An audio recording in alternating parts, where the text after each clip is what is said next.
In the cold November of 1558, in a shuttered room at St. James's Palace, a queen lay dying, and almost no one in England wanted her to live. She was 42 years old, and she was ending with nothing. Her husband was across the sea and would not come home. There was no child, though twice her body had swelled with the hope of one, and twice betrayed her.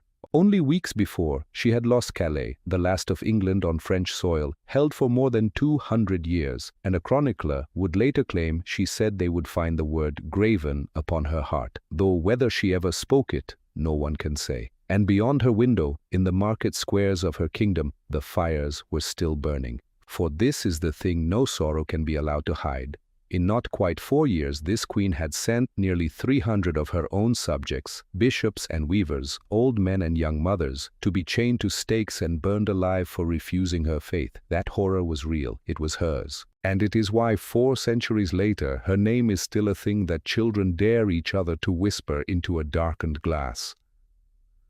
Bloody Mary. But the fires are only half of her, and the half we remember was built to bury the rest, because the woman dying alone in that room had once been the most cherished child in all of England, a princess of Europe, the greatest pearl in the kingdom, before she was cast down, branded a bastard, and broken. At a house called Hatfield, a younger sister was already waiting to take her crown and undo everything she had bled for. The bells that would soon ring out over London were not tolling for her, they were ringing for the queen who came next. Strip away the name. This is the other story. Bloody Mary was far more tragic than history admits. To understand the queen, the world would come to call Bloody Mary. To understand how a woman could send hundreds of her own people into the fire and still be, in the fullest and most honest telling, one of the most tragic figures ever to wear the English crown, you must begin not with the flames at the end, but with everything she had at the beginning, and everything that was taken from her, one piece at a time. And in the beginning, she had very nearly everything. She was born on the 18th of February, 1516, at the Palace of Placentia at Greenwich on the river below London, and her arrival into the world was, before it was anything else, a deliverance. Her father was Henry VIII, King of England, young and golden and impatient for a son to secure his new dynasty. Her mother was Catherine of Aragon, a princess of Spain, daughter of the great Catholic sovereigns Ferdinand and Isabella, a woman of formidable dignity and an unshakable faith. And the road to this healthy child had been paved with heartbreak. Before Mary, Catherine had endured a succession of losses that would have crushed a lesser woman: miscarriages, stillbirths, and a little son named Henry, a prince who had lived only weeks before he died. Child after child had slipped away. So when this baby came into the world at Greenwich and drew breath and kept drawing it and thrived, the relief was profound and it was genuine, even though the child was a girl and not the male heir her father so desperately craved. 3 days after her birth, she was carried to the Church of the Observant Friars beside the palace and baptized into the Roman Catholic faith with all the splendor the court could muster. She was named Mary, and for a little while, she was simply purely the answer to a family's prayers. For 17 years, the whole first half of her life, Mary Tudor was the cherished, only surviving child of the King and Queen of England, and she was raised as exactly what she appeared to be, the most precious person in the kingdom after the king himself. She was the heir to the throne unless and until a brother should come to displace her, and she was doted upon without stint. Her father, in these early years, adored her and made no secret of it. He would show her off to ambassadors, carry her in his arms before the court, boast of her cleverness and her spirit. He called her, in a phrase that would follow her through history, the greatest pearl in the kingdom. She was his jewel, his treasure, the living proof that his line would continue, and she was educated to match. Under her mother's careful direction, Mary was given a course of learning as rigorous as any prince of Europe received. The renowned Spanish humanist Juan Luis Vives was engaged to draw up a program for her studies. She was set to Latin and to French, to history and to the scriptures, to music above all, at which she showed real and lasting gift. She played the lute and the virginals with a skill that delighted everyone who heard her, and music would remain one of the few private consolations of her whole hard life. In time she would read and write Latin and French with ease and follow Italian and Spanish besides. Her tutors praised her diligence, and foreign envoys sent home reports of a small princess who could greet them gravely in their own tongues. She was quick and proud and warm, and she was being shaped, deliberately and lovingly, into a queen. Around the age of 9 she was sent westward to preside, in all but name, over the Council of Wales and the Marches, keeping her own great household at Ludlow, treated in everything but the formal title as the Princess of Wales, the recognized heir to her father's crown. Nor was she merely England's treasure. She was a piece, one of the most valuable pieces, on the vast chessboard of European diplomacy, and her small hand was promised and repromised across her childhood as though it were a province to be traded. While still a toddler, she was betrothed to the Dauphin of France, the heir to the French throne, as the seal on a treaty of peace. When that alliance shifted, she was betrothed instead, at the age of 6, to her own mother's nephew, Charles V, the Holy Roman Emperor, the mightiest ruler in Christendom. That betrothal too would founder in time, when the emperor wearied of waiting for a child bride to grow, and still her hand was dangled before other princes, French and Habsburg by turns. It was the first hard lesson of her life, learned before she was old enough to resent it, that she was a treasure to be bargained over, and not a person to be asked. Kings and princes across the continent weighed her value and sought her promise. She grew up understanding herself as a granddaughter of Spain and a daughter of England both, a Tudor bred for a great throne and a great marriage, a jewel that half of Europe wished to wear. But of all the things that shaped the young Mary, the deepest and the most enduring was her mother. Catherine of Aragon poured herself into her daughter, and the two were, in those early years, rarely far apart. From Catherine, Mary took her Spanish pride and her iron stubbornness, the erect and unbending dignity that would carry her through catastrophes still decades away. And from Catherine, above everything else, she took her faith, a Catholicism that was not a habit or a policy but the very architecture of her soul, the fixed center around which her entire self was built. Her mother's God was Mary's God, absolutely and without question, and her mother's church was the one true church, and this conviction went down into the foundations of her and could never afterward be pulled out. The love of this mother and the faith this mother gave her were the two great loves of Mary's life. Everything that would later prove strongest in her, her endurance, her stubbornness, her conscience, had its root in that one deep bond. Hold that fact close, because the whole tragedy that follows is, in the end, the story of both of them being torn out of her by force, and of what a wounded, faithful, desperate woman did, many years later, to try to win them back. For even as Mary passed through this bright and cherished girlhood, a shadow was gathering over her parents' marriage, and it would fall across her without warning. By the middle of the 1520s, her father had grown into a very different man from the doting young king of her infancy. Henry VIII had become obsessed, consumed by two hungers that would reshape England and destroy his daughter's world. The first was for a legitimate son, an heir male to secure his throne against the chaos of a disputed succession, a son that Catherine, now aging and worn by all her losses, could no longer give him. And the second hunger had a name and a face. Anne Boleyn, a dark-eyed, clever, ambitious young woman of his own court who would not be his mistress and held out instead for his crown. Slowly at first, and then with a terrible momentum, Henry set in motion what his subjects would come to call, in hushed voices, the king's great matter. The campaign to have his marriage of nearly 20 years declared null and void so that he might cast Catherine aside and take Anne in her place. Mary was 11 when the ground first began to shift, and 13 and then 15 as it cracked and buckled beneath her. She watched from the edges of a court growing colder by the season as the father who had called her his pearl turned his heart against her mother, and as the whole settled world of her childhood, her mother's place, her faith's place, her own bright, certain future, began quietly and then not quietly to come apart. She did not yet understand how far it would go.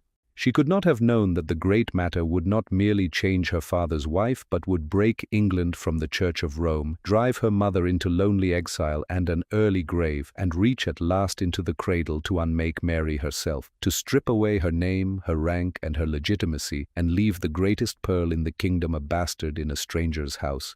She was the pearl of the realm, a princess of Europe, the treasured only child of a king and a queen, raised in the certainty that a throne and a great marriage lay ahead of her.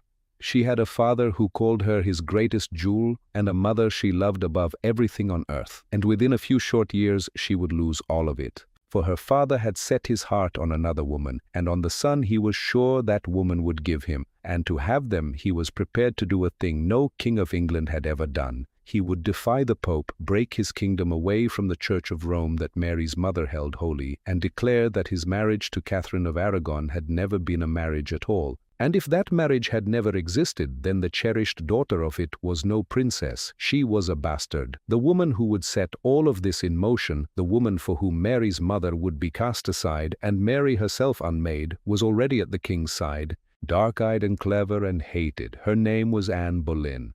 For the better part of a decade, the king's great matter had ground through the courts of Europe like a millstone, and for most of that time it had seemed that it might grind on forever.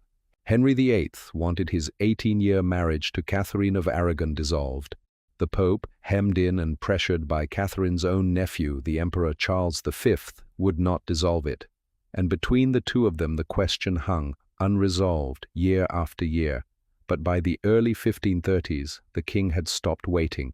If Rome would not give him what he wanted, then he would take Rome out of the reckoning altogether. Piece by piece, statute by statute, he began to raise a wall between England and the church that had governed the faith of his kingdom for 1,000 years. It was done not in a single stroke, but in a sequence of cold, deliberate acts of law. Parliament forbade appeals to the Pope, cutting off the one road by which Catherine might have carried her cause to a higher judge. The clergy of England were browbeaten into acknowledging the king as the supreme head of their church, so far as the law of Christ allowed. And into the space thus cleared stepped Thomas Cranmer, the king's new and pliant Archbishop of Canterbury, a reformer raised to the highest seat in the English church for precisely this purpose. In the spring of 1533, Cranmer convened a court of his own making and pronounced the sentence the king had waited years to hear. The marriage of Henry and Catherine was declared null and void, contrary to the law of God, invalid from its very beginning. 20 years of marriage were erased with a phrase. The consequences fell like a chain of dominoes. Catherine of Aragon, the daughter of the Catholic monarchs of Spain, the anointed Queen of England for a generation, was stripped of her title and demoted to the rank of Princess Dowager, as though she had never been a wife at all, but only the widow of Henry's long-dead brother Arthur. Anne Boleyn, already several months pregnant and riding the full tide of royal favor, was crowned queen in Catherine's place in a great and pointed ceremony that summer. The world Mary had been born into, a world of inherited legitimacy and a single, ancient, unbroken faith, was being dismantled by royal decree, and the 17-year-old girl at the center of it could only watch. She was old enough to understand exactly what was being asked of her, and she refused to give it. She had been raised in a household of absolute devotion to her mother and to the Roman Church both, and she found she could not bend her conscience to the new order without calling her mother a liar and herself a thing of no birth. When the demands came that she acknowledge the changed world, that she recognize Anne Boleyn as queen and the coming child as the true heir, Mary would not. To do so in her understanding was to affirm the fiction that her mother had been a mistress rather than a wife, and she would not lend her name to it. The retribution was swift, and it was designed to be total. In September of 1533, Anne Boleyn was delivered not of the promised prince, but of a daughter, a girl christened Elizabeth.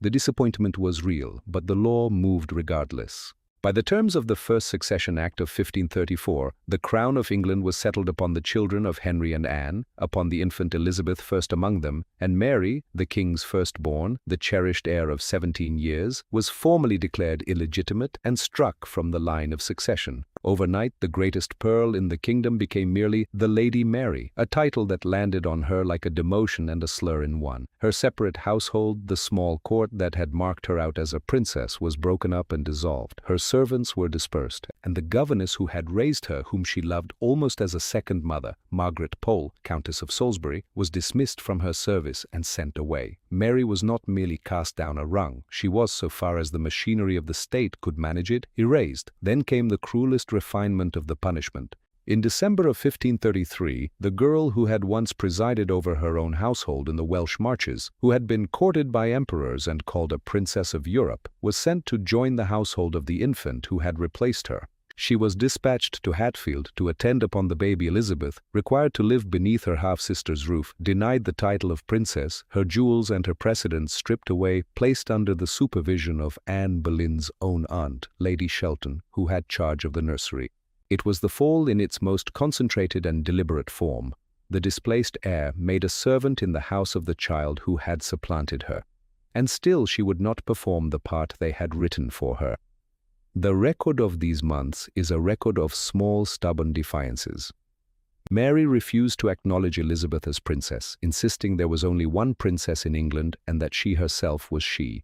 She refused to give Anne Boleyn the title of queen. When she was moved from house to house in the infant's train, she disputed her place in the procession. When she was pressed to concede her own illegitimacy, she would not put her name to it. She kept to her chamber, kept to her private devotions, and made of her very stillness a kind of resistance. The petty cruelties answered her in kind, the slights, the denials of rank, the constant watching, but the essential thing they wanted from her, the surrender of her own truth, she would not give. Yet of all that was taken from her in those years, the most grievous loss was the one that drew no blood at all. It was the silence enforced between mother and daughter. From the moment the great matter took hold, the king had understood that Catherine and Mary were stronger together than apart, and he had set out to keep them so. After 1531, the two were never permitted to be in one another's presence again. Both wrote petition after petition to be allowed to meet, if only once, if only for an hour. Both were refused again and again. Henry knew that so long as his daughter could hear her mother's voice, she would never yield, and so he held the separation over them both like a blade laid flat against the throat. What could not be forbidden was the letters, and through them a bond survived that no distance could sever. Catherine moved from one damp and neglected house to the next, her income cut, her household shrinking, wrote to her daughter with the steadiness of a woman who had already counted the cost of everything and paid it. The surviving letters do not rage, they counsel endurance. She urged Mary to obey her father in all things that did not offend God, and in that one exception to hold absolutely firm, to keep her faith whatever it cost, to guard her conscience as the one possession no king could confiscate. Catherine wrote as a mother arming a child for a siege she knew she would not live to see lifted. For Mary, kept from that mother's side, the letters were a lifeline hauled hand over hand across a widening sea, and she drew from them the strength to withstand her keepers. Beyond the walls, one man watched the whole slow tragedy with mounting alarm and set it down in dispatch after dispatch. Eustace Chapuis, the imperial ambassador, was Mary's most tireless champion at the English court, and his letters to the emperor are among the clearest windows the age has left us into her ordeal. He reported the pressure brought to bear on her, the isolation, the threats folded into official courtesies, and he reported his fear, a real and specific fear for her life, for the danger was not abstract. In the England Henry was building, refusal to swear to the new order was edging toward treason, and treason was a capital matter. Men were already going to the scaffold for denying the king's supremacy or defending the old marriage. Some of them had been famous, and some had been beloved. Chapuis understood and warned his master plainly that continued defiance might one day be answered not with a locked door but with an axe, and that, in a court ruled by the king's temper, the life of a discarded daughter was a fragile thing. So Mary lived suspended, a young woman of 17 and then 18 and then 19, setting her single conscience against the whole apparatus of the Tudor state. She was the Lady Mary now, a name that stung every time it was used. She lived in the shadow of a sister she was forbidden to name as such, longing for a mother she was forbidden to comfort. And the cost of that standing siege began to show in her body. The reports of those around her and her own letters speak of a girl often ill, often weary, often in real pain, the first stirrings of the chronic sickness that would trouble her to the end of her life. The tragedy was not only the loss of titles and place, it was the patient, methodical dismantling of a person, her name taken, her home taken, her servants scattered, her mother held beyond her reach, her faith made a crime in the country she had been born to rule. The tragedy was not merely one of lost titles or lost influence, it was the slow, methodical destruction of a girl's identity. The king had taken her name, her home, her servants, and her mother. He had tried to strip her of her dignity and her faith, and still she would not bend. She would not call herself illegitimate. She would not call Anne Boleyn queen. She would not surrender the one thing no act of parliament could reach, her conviction that she was her father's true and only daughter, and her mother's God the only God. It was the courage of a girl with nothing left to lose, but it was also the most dangerous thing she could possibly do, because the man she was defying was Henry VIII, and Henry VIII had just shown the whole of Europe exactly how far he would go to be obeyed. Across the country, in a cold and failing house at Kimbleton, her mother was dying, alone, cast off, and forbidden the comfort of her only child. And when Catherine of Aragon was gone, the last shield between Mary and her father's will would be gone with her. What came next would not merely wound the Lady Mary, it would break her. The end of her mother came in the depth of winter in the cold and failing house at Kimbleton, where Catherine of Aragon had been kept like a piece of property the king no longer wished to see. She had been moved there to a remote and damp castle in the fens, confined for practical purposes to a few rooms, her household pared away, her income cut, and her company reduced to the handful of Spanish servants who would not abandon her. Through it all she had held to a single unshakable position, that she was Henry's lawful wife and England's true queen, and that no court on earth and no act of any parliament could make her otherwise. By the opening days of January 1536, her strength was gone. She knew the end was near, and she asked for the one thing she had asked for through all the years of her exile, to see her daughter once before she died. The king refused.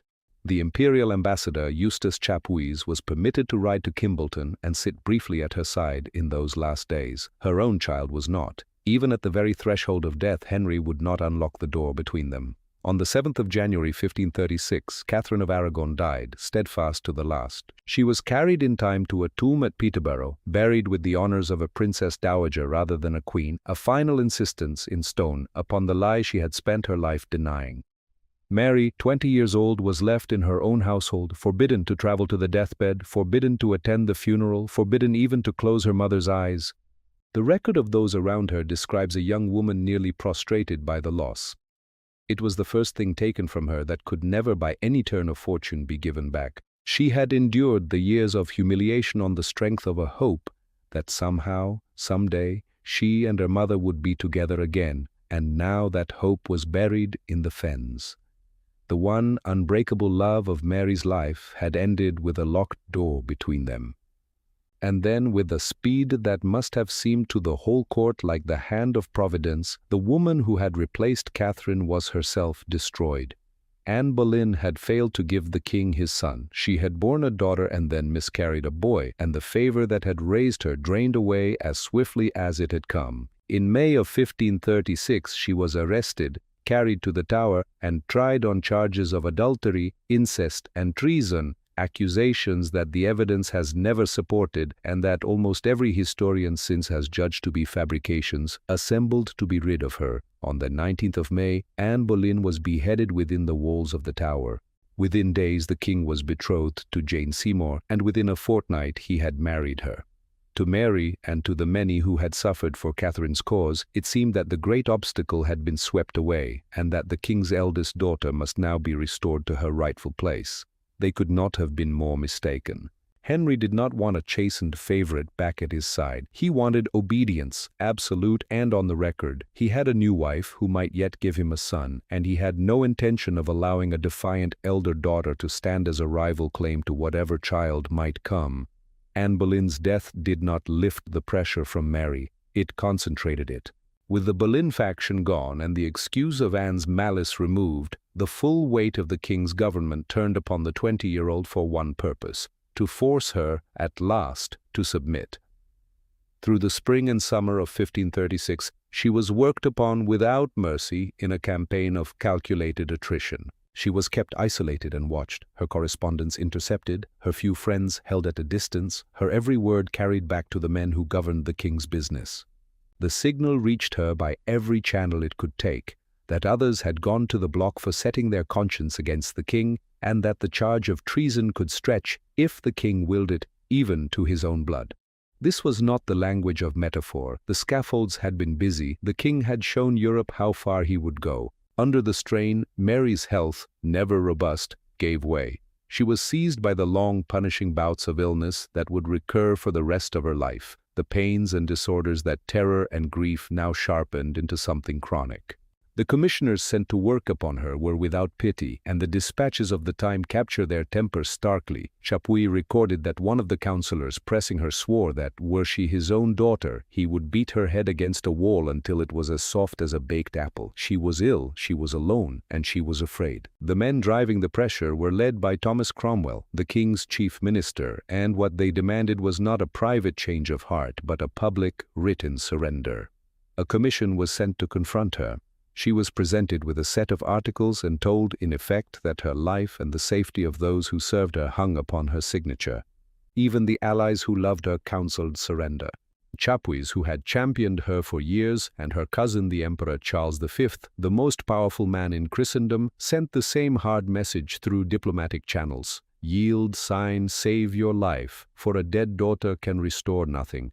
Chapuis went further, and here the record is unusually clear about the anguish of it. He advised her to sign whatever was required, and to make in secret a protest before God that her consent had been extracted by force, and did not bind her conscience. He even helped her seek quietly a papal absolution for the thing she was about to do. She was being told, in other words, that to keep her soul, she must first betray it on paper. In June of 1536, the resistance that had held for 3 long years finally broke. It was not a change of conviction, but the collapse of a will worn past endurance, alone, ill, warned that refusal meant death, and abandoned to that choice by the very people who might have shielded her. Mary set her name to the document that has come down to us as the Confession of Me, the Lady Mary, and in doing so she acknowledged, in writing, every single thing she had fought against. She confessed that the marriage between her mother and her father had been, in the words the paper put in her hand, by God's law and man's law, incestuous and unlawful. She acknowledged herself to be illegitimate, a bastard born of no true marriage, and she recognized her father, Henry, as supreme head on earth of the Church of England, the man who had severed her country from the faith she believed belonged to God alone. With a few strokes of a pen, she denied her mother, her legitimacy, and her God. She had saved her life, and she was never sure she had not damned it. That she signed against her conscience is not a matter of guesswork, it is written into the record of her own conduct. She had signed on the explicit advice that her consent was void because it was coerced, and she had sought before she signed to have the sin of it absolved. The submission was the great wound of her life, and it did not close. The devout, dutiful daughter of Catherine of Aragon had been broken into denying the 2 things she loved above all others, and she carried the memory of it, by every sign the record leaves, as a permanent reproach. In her place stood a young woman who had learned the coldest lesson the age could teach, that power was absolute, that conscience was a thing the powerful could reach in and crush, and that she had not, in the end, been strong enough to prevent them. The surrender worked in the world's terms. Mary was received back into a version of favor. She was granted a household again, allowed to return to the fringes of the court, brought into a careful, guarded closeness with the king and his new queen, Jane Seymour, who treated her with kindness. The material signs of favor came back to her, a proper establishment, her jewels, a place near the throne, and with them a fragile, watchful peace. In time she would stand godmother to Jane's son, the longed-for prince, Edward. Years later, the Third Succession Act of 1544 would restore both Mary and her half-sister to the line of succession, placing Mary after Edward, though, tellingly, without ever restoring the legitimacy the king had stripped from her. The favor was real, but it was conditional to its root. It rested entirely on her continued outward obedience, and she was never again permitted to forget the terms. On the surface, the storm had passed and the daughter was reconciled to the father, but the reconciliation was built over a fracture that never truly set. The young woman who emerged from the summer of 1536 was not the one who had gone into it. She had held her faith and her mother's memory against everything the state could bring, and at the last she had let them go to stay alive, and she would spend the rest of her life measuring herself against that failure. The memory of that surrender would sit inside her like a stone, the moment the daughter of Catherine of Aragon had betrayed her mother's God to a father's threats.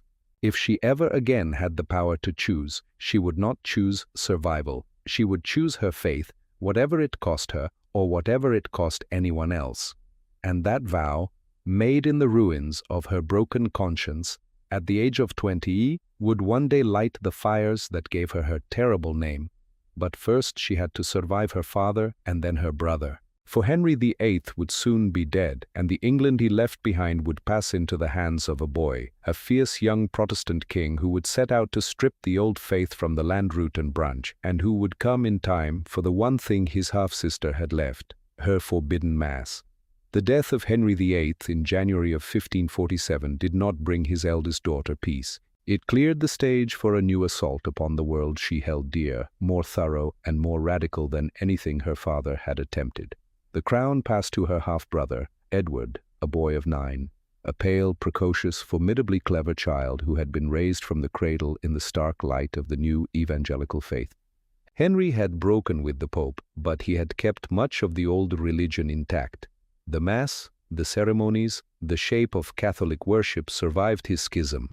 The men who now governed in the boy king's name meant to sweep all of that away. Under the protectorate of the Duke of Somerset, and then under the harder hand of the Duke of Northumberland, the Reformation ceased to be a quarrel over the king's authority and became a wholesale remaking of the nation's soul. The Latin Mass, the rite that had been the very heartbeat of Mary's devotion since her mother first taught her to pray, was abolished by law. In its place came an English liturgy set out in the Book of Common Prayer of 1549, and then, 3 years later, in a second and far more radically Protestant revision. The stone altars were pulled from the churches and replaced with plain wooden tables. The images of the saints were torn down, smashed, or whitewashed into blankness. The old color and incense and Latin murmur of English worship were stripped back to bare walls and English words. To the reformers who drove it, this was a cleansing, the purging of a corrupt and idolatrous temple, the recovery of a pure faith buried under centuries of superstition.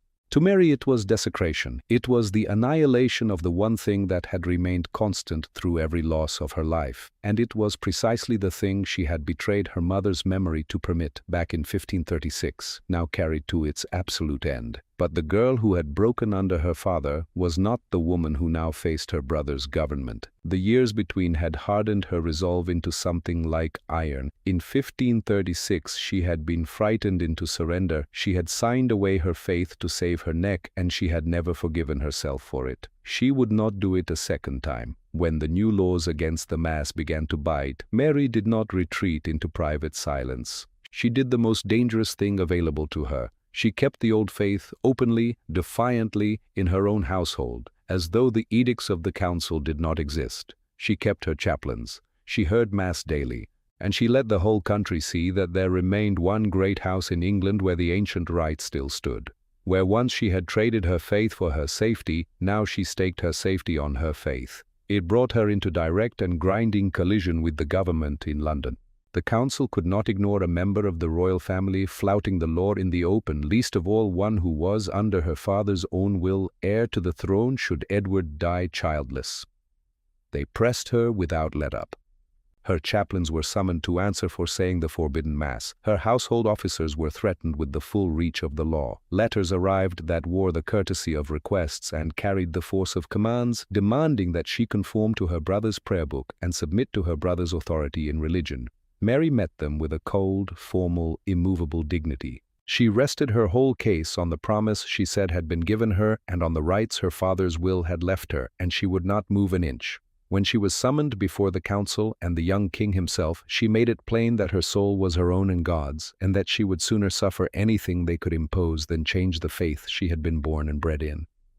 Edward, a boy who saw his sister's refusal not as a matter of tender conscience but as sheer, willful obstinacy blocking the godly work he believed himself called to finish, was recorded as reduced to tears of frustration by her.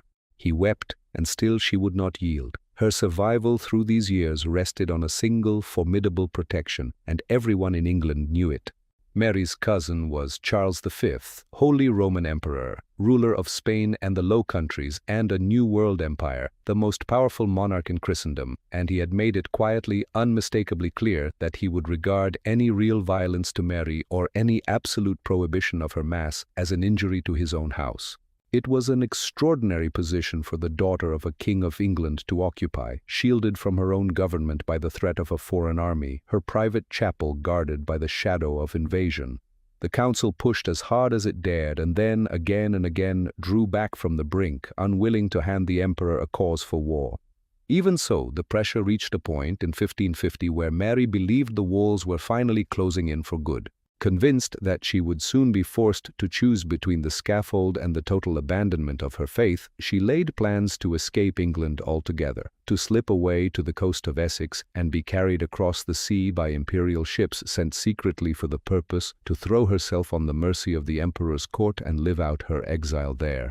The arrangements were made, the ships came near, and at the last she drew back. To flee, she concluded, was to abandon her post and, with it, the very cause she was trying to protect, to leave the field to the men who were dismantling the faith. She stayed. But the terror of that moment, weighed against the certainty of persecution, left a lasting mark. The long years of surveillance, isolation and fear hollowed her out and hardened her by turns. She spent her 30s in a kind of suspended existence, unmarried, her value in the marriage market long since ruined by the years as a bastard, often ill, the chronic sickness of her body deepening, sidelined at her own family's court, her faith merely tolerated and always under threat. Her closeness to her little brother poisoned at the root by religion. The warm, cultivated, music-loving princess of her girlhood was giving way to a lonelier and more rigid woman, one who lived in a state of bracing readiness for the next trial, and within the framework of her devotion, those trials were not meaningless. A faith as absolute as hers cast suffering as a test permitted by God, a refining fire to be endured for loyalty's sake, and the conviction hardened in her through these years of siege that to compromise on the faith was not merely an error but a sin, the very sin that had already cost her once and must never be repeated. This was the crucible in which the future queen was forged. The unbending absolutism of her reign would not be a sudden eruption of fanaticism. It would be the direct inheritance of 6 years spent learning that the only way to survive with her soul intact was to become as immovable as stone. By the early spring of 1553, the whole precarious order began to give way, because the fierce young king was dying. Consumption, almost certainly tuberculosis, had taken hold of Edward and would not loosen. His strength drained through the spring, and it became plain that the boy would not see manhood. And as the life ebbed out of him, the men who had built the New England looked at the succession with genuine terror. Under Henry's will, the crown would pass on Edward's childless death to Mary, and Mary would undo everything. She would return the country to Rome, tear down the work of the reformers' root and branch, and turn out the men who had led the charge. To them, this was not merely a political defeat in prospect, it was a spiritual catastrophe. And so, as the boy king failed, the Duke of Northumberland, John Dudley, the man who now effectively held the reins of power, set about engineering a way around it. He looked past Mary and past her half-sister Elizabeth and fixed upon a younger and more malleable figure. Lady Jane Grey, Henry VIII's great-niece, a girl of 16, devout in the new faith and newly married to Northumberland's own son, Guilford Dudley, a marriage that placed a Dudley one step from the throne. In a series of documents drawn up in secret, the dying Edward was brought to set aside his father's will and his half-sisters both, and to name Jane his heir. It was a naked gamble against the fundamental law of the land, an invitation to civil war. But the plotters were confident, for they held every lever of the state, the government, the treasury, the navy, the garrison of the Tower of London, and the loyalty of the inner ring of power. They were certain the country, terrified of a return to the old ways, would fall in behind them. For 6 long years she had held her ground. She had kept her mass in the teeth of the law, defied a king and his council, and refused, this time, to trade her faith for her safety. She had learned the lesson of her breaking, and she had sworn never to bend again. But now the boy king was dying, and the men around him had no intention of letting the crown pass to a woman who would tear down everything they had built. In secret, as Edward failed, they drew up a document to disinherit both of Henry's daughters and hand the throne to a Protestant girl of 16, a pawn named Jane Grey. They had the government, the treasury, the Tower, and the army. Mary had nothing but her name, her nerve, and the loyalty of a people who had not forgotten whose daughter she was. When Edward VI died in the summer of 1553, Mary Tudor would have one chance, A single desperate roll of the dice to seize the crown that was hers by right, or to lose everything, including her head. It would be the boldest thing she ever did. And just once, it would go exactly right. The boy king died as the summer of 1553 came on, and his passing set the final seal on the world his father had made. Edward was 15. He had been persuaded in the last weeks of his life that the only way to preserve the Protestant faith he had been raised in was to bypass both his half-sisters and hand the crown to his cousin, Lady Jane Grey. It was a cold and deliberate strike against the ordinary law of inheritance made in the name of religion, and the Duke of Northumberland had prepared the ground with care. He had already married Jane to his own son, Guildford Dudley, so that a boy of his blood would stand beside the new queen.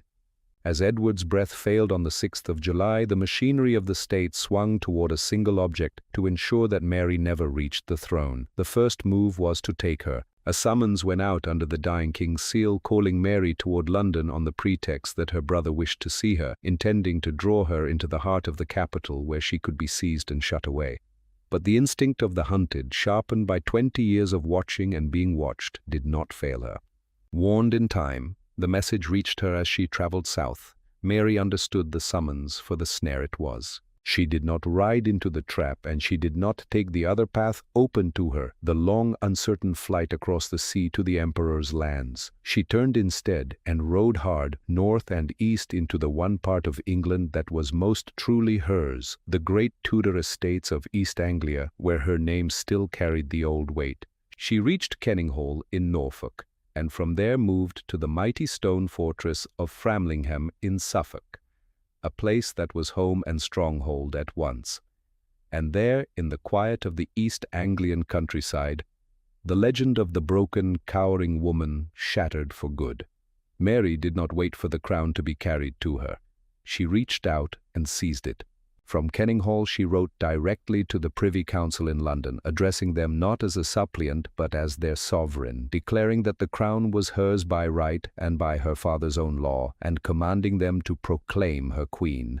The council wrote back in defiance, addressing her as the Lady Mary and warning her to submit to Queen Jane. Mary's answer was to raise her standard above the battlements of Framlingham and let the country decide between them. What happened next was not a battle but an awakening. Across Suffolk, Norfolk, and Essex, the people began to gather to her, the gentry with their tenants, the commons on foot, the local nobility with their retinues. They did not come, for the most part, out of any love for the theology of Rome. Many of them were of the new religion themselves.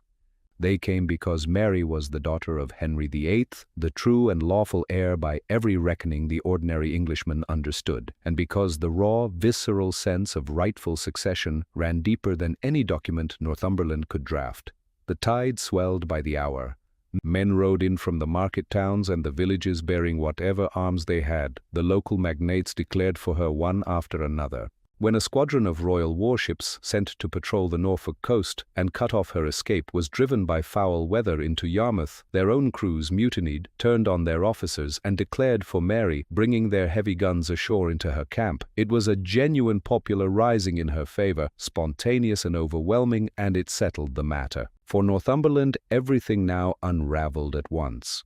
He had marched out of London at the head of an army to crush the rising in person. But as he advanced, he watched his support evaporate, the country closing against him, his own soldiers slipping away, unwilling to lift a weapon against the woman they took for their rightful queen. He reached Cambridge and could go no further. Behind his back in London, the lords of the council read the shift in the wind and turned their coats as one. They abandoned the girl they had proclaimed and declared for Mary instead. On the 19th of July, barely a fortnight after Edward's death, the bells of London rang out, not for a usurper, but for Queen Mary, and the city that had watched Jane's proclamation in stony silence erupted in relief. Cornered at Cambridge, Northumberland himself was reduced to throwing his cap in the air and proclaiming Mary Queen, days too late to save his head. Jane Grey's reign, which had never been more than a thing of paper, was over after 9 days. The crown she had been made to wear was set aside, and the girl who had entered the Tower of London as its sovereign remained there now as its prisoner, a child of 16 caught and broken in the wreckage of a grown man's ambition. Mary had won, and she had won without a battle, by nerve and legitimacy alone. It was no accident, and no mere birthright fallen into her lap. The bastard, the outcast, the woman twice broken by her own family, had faced the entire apparatus of the English state, the treasury, the navy, the tower, the army, and the whole governing council, with nothing but her name and her judgment, and she had beaten it. She had raised a kingdom in a matter of days, and in doing so she had become the first woman in the history of England to hold the throne in her own right, a queen regnant, ruling not as any man's wife, but by her own blood and her own act. When Mary entered London on the 3rd of August, the city gave her a welcome of roaring joy. The streets were packed with people who had cheered for her father and remembered her mother in overwhelming relief that the rightful line had held. She rode in triumph, and riding behind her, in a deliberate show of Tudor unity, came her half-sister, the Princess Elizabeth. For one bright moment, the fractures of 30 bitter years seemed to close. On the 1st of October, she was anointed and crowned at Westminster Abbey, in a ceremony for which there was no true precedent and no settled script, since no woman had ever been crowned England's sovereign before. The rite had to be shaped for a queen who ruled, rather than a queen who merely wed a king, and Mary, distrusting the holy oil consecrated under her brother's Protestant church, had fresh oil brought from abroad for her anointing. She was crowned by Stephen Gardiner, the Bishop of Winchester, newly released from the prison Edward's regime had put him in. One more sign that the old order was rising from the ground where it had been buried. In the first weeks of her reign, Mary surprised those who had braced for vengeance, proving a notably merciful ruler. The great mass of those who had backed the coup were pardoned and sent home. Only Northumberland and a bare handful of ringleaders went to the block. And toward Jane Grey, the girl set up on the throne precisely to shut Mary out of it. The new queen showed a real and stubborn reluctance to shed blood. She understood that Jane had been a pawn, pushed onto the board by her father-in-law and her own family, and she declined to send her to the scaffold, keeping her instead a prisoner in the Tower in the hope that the execution could be avoided altogether. The woman whom later ages would christen Bloody Mary began her reign conspicuous for her clemency, anxious to be loved by a kingdom torn apart by a generation of religious upheaval. But the triumph stood on a fault line. Mary had inherited a country pulled out of the Catholic fold and remade in her brother's Protestant image, and she meant to reverse it, to restore the Mass, to reconcile England with Rome, to give her God back his kingdom. Yet all of it would come undone the very hour she died, unless she left an heir to hold it. If Mary died childless, the crown would pass, by her father's own settlement, to Elizabeth, the daughter of Anne Boleyn, the living emblem of everything Mary's faith stood against. The whole project of the reign depended on a single necessity, a Catholic child, born of the Queen's body, to carry the restoration forward. And Mary was 37, unmarried, and time was not her ally. That single overriding need, an heir and therefore a husband, would drive every fateful decision she made from here. In the privacy of her prayers and her calculations, Mary had already settled where she would look, not to the English court, whose loyalties she had just watched shift like the tide. She looked across the sea to Spain, to the House of Habsburg, to the son of the Emperor Charles V, the man who had been her mother's truest defender and her own great protector through all the years of her trial. She looked to Philip. To Mary, it was the one choice that made complete sense. A Catholic prince, heir to the mightiest empire on earth, of her mother's own blood, who would anchor England back into the safe harbor of the Catholic world and secure the restoration she had bled for. It was also to her people the single thing in all the world they would least forgive. For the first time in her life, everything had gone right. The outcast had become the queen, the bastard wore the crown, the people had risen for her and swept her enemies away, and she had entered her capital to the sound of cheering and bells. At 37 years old, Mary Tudor had won the throne, the vindication, and the power at last to give England back the faith she had betrayed a lifetime ago. But a queen who meant to undo a revolution needed more than a crown. She needed time, and she needed an heir, a Catholic child to hold the throne after her and keep it from her Protestant sister waiting so patiently in the wings. And so, in the flush of her triumph, Mary made the decision that would poison everything. She chose a husband. She chose him for his faith and for his blood and, though she would scarcely admit it, for the love and the family she had never had. She chose Philip, Prince of Spain, heir to the mightiest Catholic empire in the world. It was to her the perfect match. To her people it was a nightmare. the sale of England to a foreign master, and within months of the announcement, they would rise in armed rebellion to stop it, and the rebels would march on London with the aim of pulling Mary from her throne. The throne was hers, but the peace of her accession proved a fragile and fleeting thing.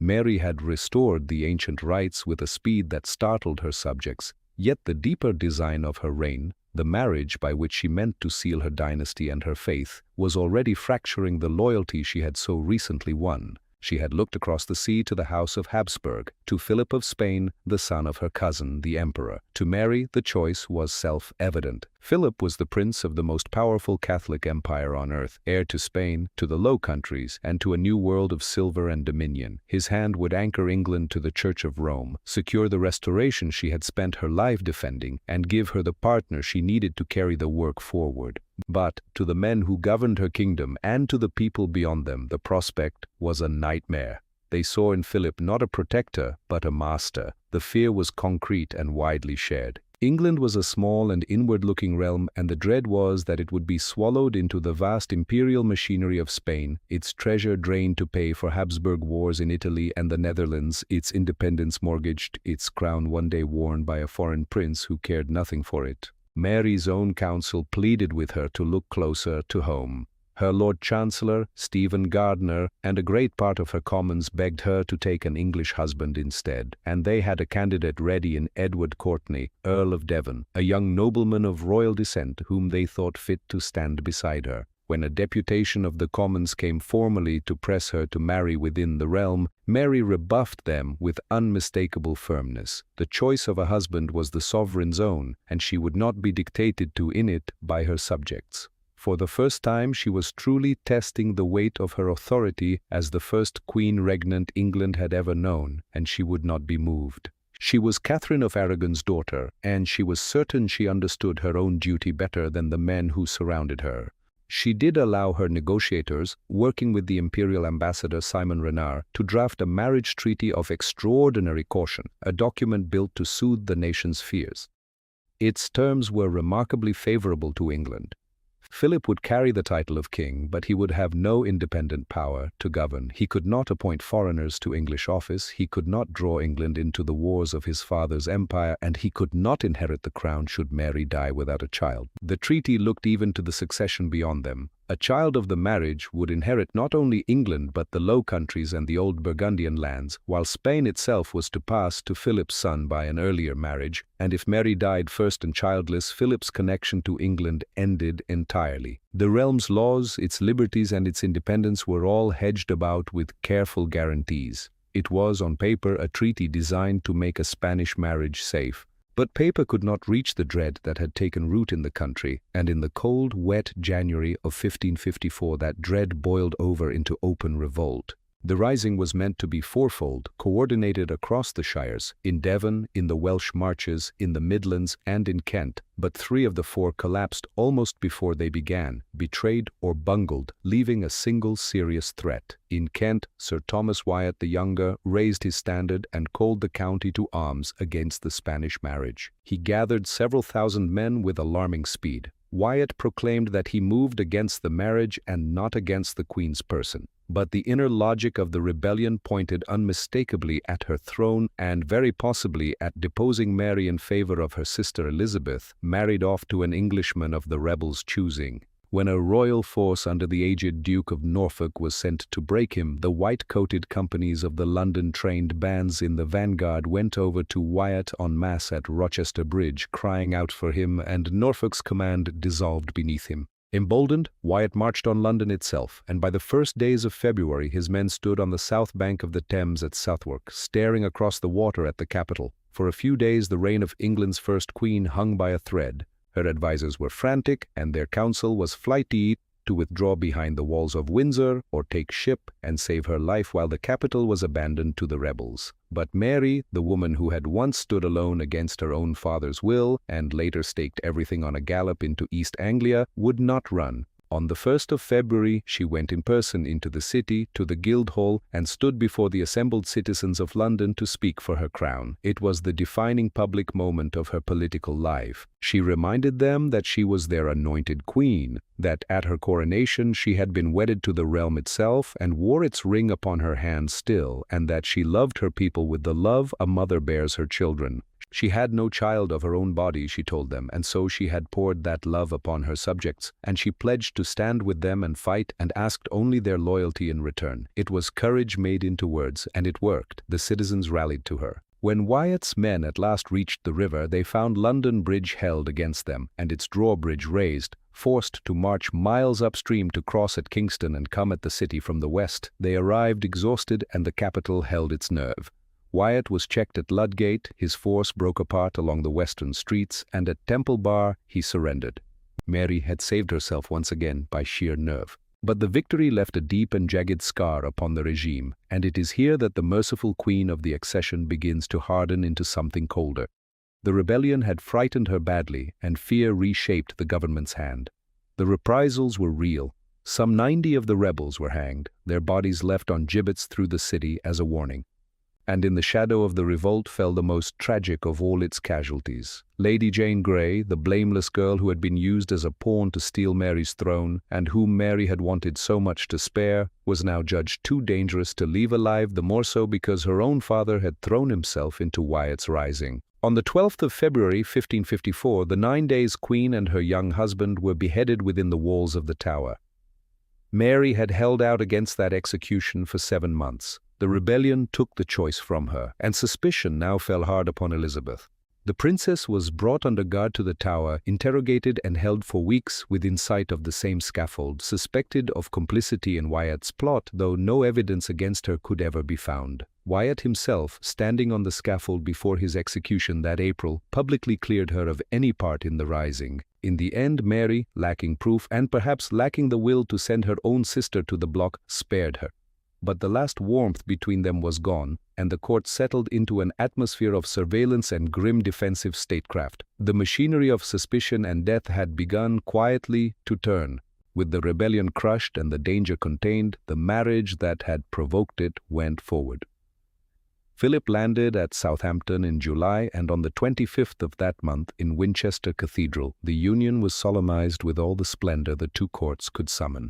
His father, the emperor, wishing his son to marry as a king rather than a mere prince, had made him king of Naples on the eve of the wedding, so that Mary was joined not to an heir-in-waiting but to a crowned king.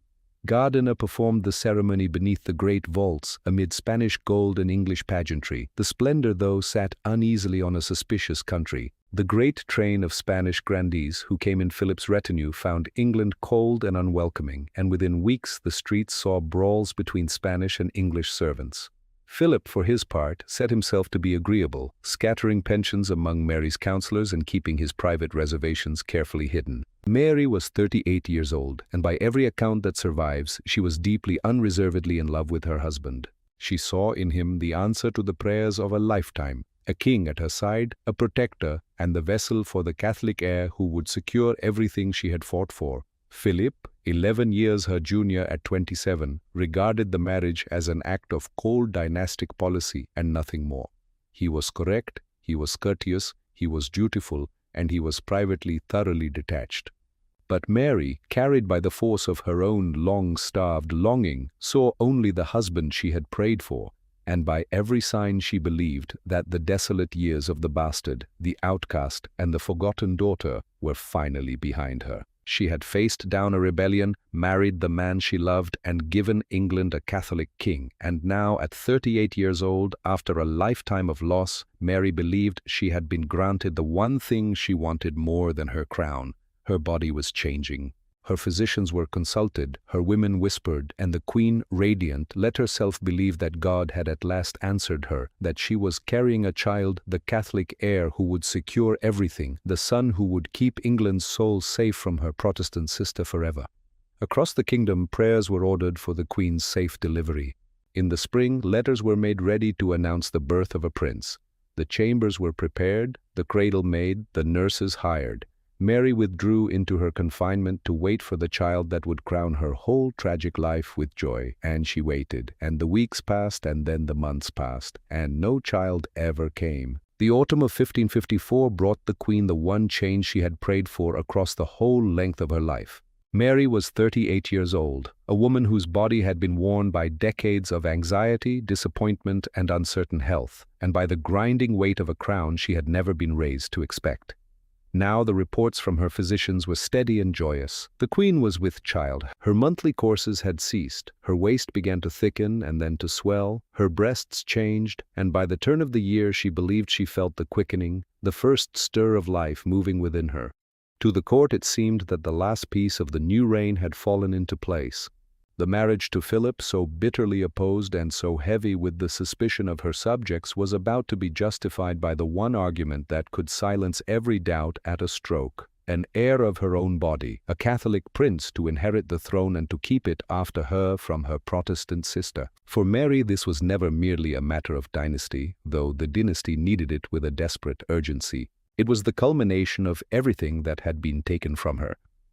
The cast-off daughter, the girl proclaimed a bastard, the woman who had spent her youth in cold and distant houses while her mother sickened and died behind a locked door, she was to be a mother now herself. The barren years, the humiliations, the long defiance of her brother's reign, all of it, she believed, was being answered at last. Her letters to Philip, when the endless business of his father's empire drew him away from her side, carried a quiet and glowing tenderness. She was preparing for a child, and in that child she saw bound together the three things she wanted most in the world: the security of the faith she had restored, a future for her people beyond her own death, and the private redemption of a life that had known so little joy. Nor was the hope hers alone. The whole reason of state now rested upon it.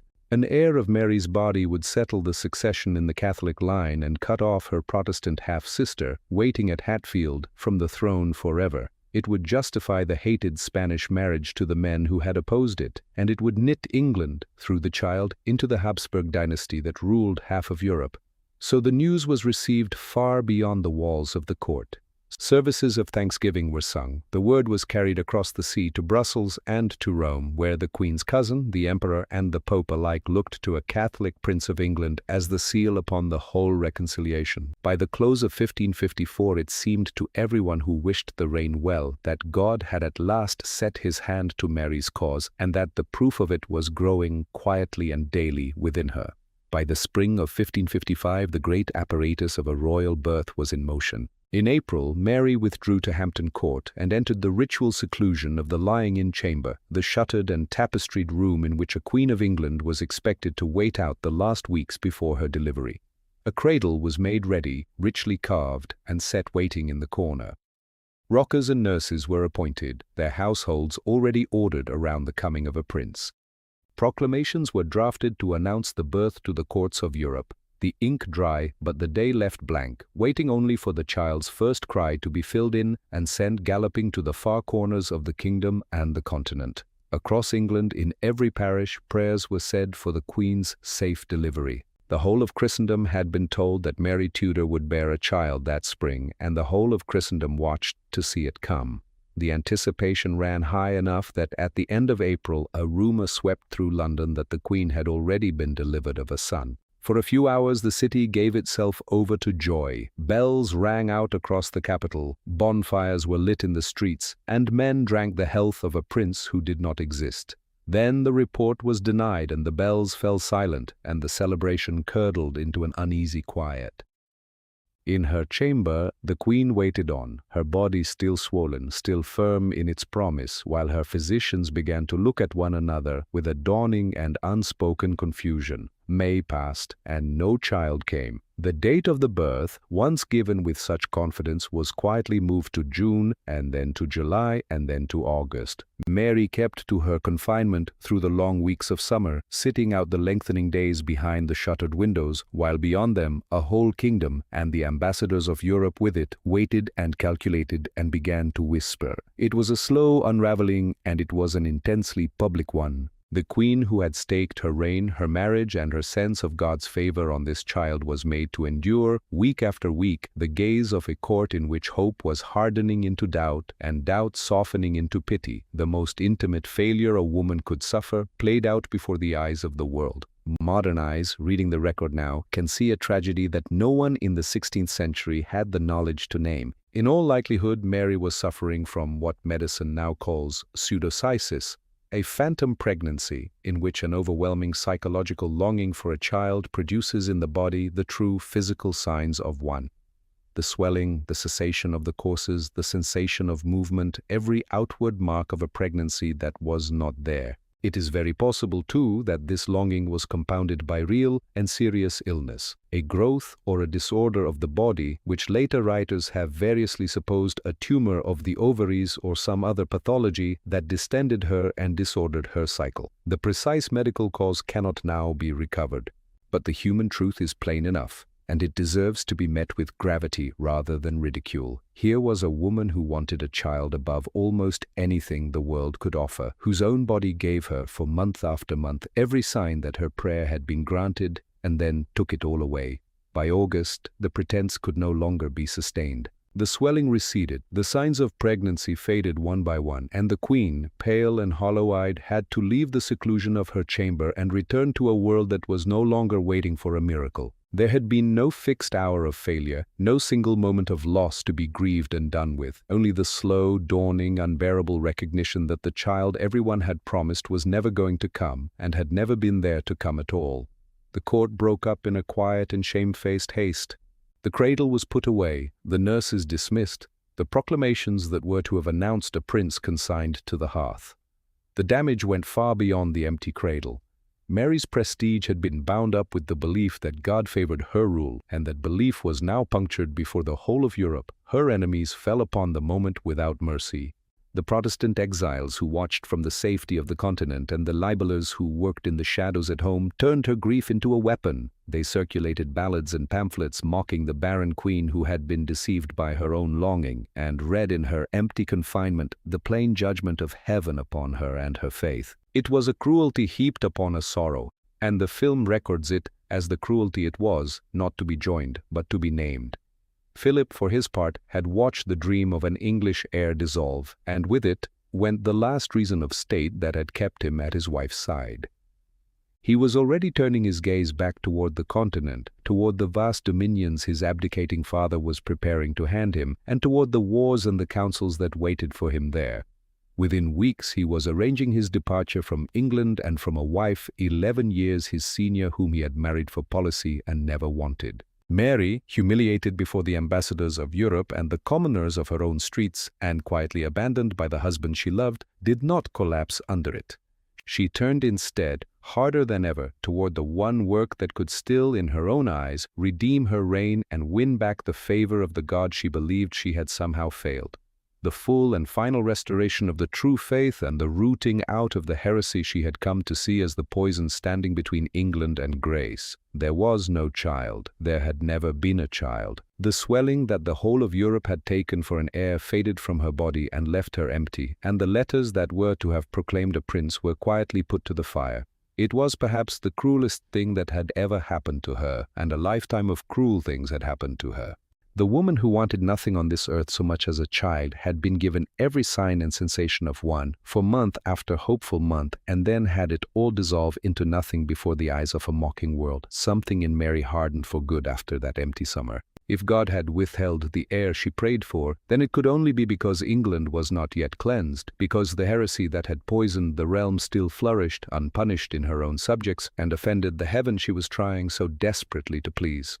There was still one thing she could give her God, one way left to prove her faith and win back his favor and undo, at last, the betrayal of her youth. She could purify the kingdom by fire. The heresy laws her father had once repealed were about to be written back into English law. And in the cold February that followed at a place called Smithfield, they lit the first of the fires that would give Mary Tudor her name for all time. For Mary, the phantom pregnancy was a private devastation, and it left her spirit bruised. But it did not turn her from the public work that she believed was the whole purpose of her reign. She had come to the throne with a single driving intention, to restore the faith that had been the anchor of her life since childhood, the faith of her Spanish mother, the one thing that had survived every loss and every humiliation, the one thing she had once been broken into betraying and had sworn never to betray again. To Mary, the return of the Mass was not a matter of policy or statecraft. It was a matter of cosmic order. The break with Rome that her father had begun and that the counselors of her brother's reign had driven to its radical conclusion was to her nothing less than a wound in the very soul of the realm, and it was her sacred charge laid on her by God to heal it. By the end of 1554, the architecture of that healing was nearly complete. Through a succession of parliamentary sessions, the Protestant legislation of the previous decade was systematically dismantled. The English prayer book was set aside, the Latin liturgy returned, the altars, the vestments, the old ceremonies, and the ancient order of worship were drawn back from the brink of total transformation and anchored once more in the bedrock of Roman tradition. To those who had embraced the new ways, it was a sudden and chilling reversal. To Mary, it was simply a return to the truth. She worked at it with an intensity that surprised her counselors, her attention absolute, her will unbending. She was the first woman ever to hold the English crown in her own right, and she wielded that authority not to magnify herself but to surrender the kingdom back into the keeping of the Pope. The final and essential keystone of the reconciliation arrived in the person of Cardinal Reginald Pole. He was a man of deep learning and, more than that, a kinsman of the Queen, a Plantagenet by blood, a cousin whose fortunes had been bound up with hers since childhood. Pole had spent some 2 decades in exile, a fugitive from the long reach of Henry VIII, and his family had paid a terrible price for that defiance. His own mother, Margaret Pole, Countess of Salisbury, once the beloved governess of the young Mary, the woman who had helped raise her in the years before the fall, had been sent to the block in her old age, executed under an act of attainder as her son preached against the king from the safety of the continent. Pole's return, then, was a homecoming freighted with meaning, the survivor of a broken house come back to undo the very revolution that had destroyed it. On the 30th of November, 1554, in the great vaulted hall of the Palace of Westminster, the kingdom formally knelt. Before the king and queen and the assembled lords of the realm, Pole stood as the legate of the Pope and pronounced the absolution. The long schism, he declared, was at an end. England was received again into the body of the universal church. The reconciliation had not come without a hard and worldly price. When Henry VIII broke with Rome, he had dissolved the monasteries and sold their vast lands into the hands of his nobles and gentry, and those new owners, many of them the very men Mary needed in her parliaments, had no intention of surrendering their estates for the sake of the old faith. Rome wanted the lands restored. England's landed classes would sooner have kept the schism than give them back. In the end, it was Mary's cause that yielded. Pole was authorized to confirm the holders of former church property in their possession, and only on that assurance would Parliament vote the return to obedience. The Queen, who longed above all to undo her father's revolution, was obliged to accomplish it to leave one of its most profitable pieces standing. It was a compromise she accepted for the greater prize, and it revealed, beneath the solemn ceremony, how shallow the roots of the restored faith had been allowed to grow. Mary sat in the presence of that restoration with a quiet and solemn triumph, and for her it carried a meaning deeper even than the return of a nation to Rome. The sin of 1536 and of that dark hour when, worn down and under the shadow of the axe, she had signed away her mother's marriage, her own legitimacy, and the faith of her ancestors, had haunted her for 18 years. Now, kneeling with her whole realm to receive absolution, she could believe that the stain of it was purged at last. She had not merely restored the church, she had made amends. Reginald Pole would become the great spiritual partner of the rest of her life, and in time, after the death of the Archbishop, who still lay imprisoned at Oxford, her own Archbishop of Canterbury, the co-architect of the Catholic England she meant to build and to leave behind her. Yet the restoration carried within it a question that would come to define and to darken everything that followed. In a kingdom whose official faith had been forcibly changed twice within 20 years, there remained a stubborn and growing body of men and women who would not go back, who had embraced the reformed religion in earnest and would not now abandon it at the command of a queen. To Mary and to her closest advisers, men such as the Lord Chancellor, Stephen Gardiner, and the Bishop of London, Edmund Bonner, this was not an intellectual disagreement to be tolerated, it was a contagion. They understood heresy not as a matter of private conscience, but as a spiritual plague, a sickness that could spread through the body of the people and drag whole souls down into eternal fire. If a limb was gangrenous, the surgeon's duty was to cut it away, however dreadful the cutting, to save the rest of the body from death.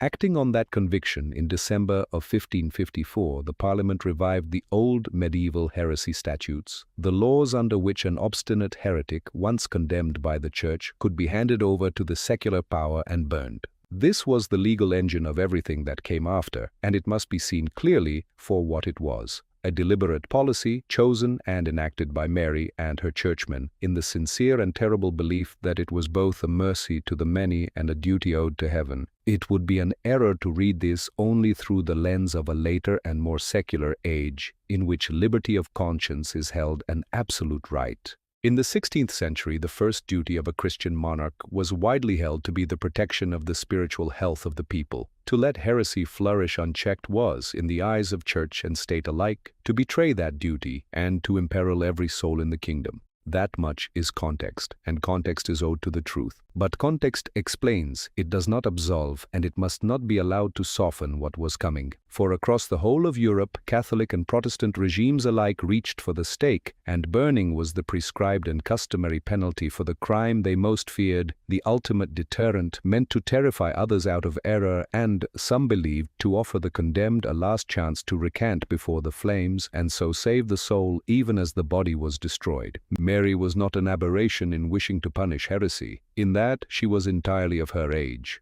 What would set England apart, and what no theory of statecraft could redeem, was the scale and the visibility of what her regime was about to do, the burning alive, in the public squares of her own towns, of hundreds of her own subjects.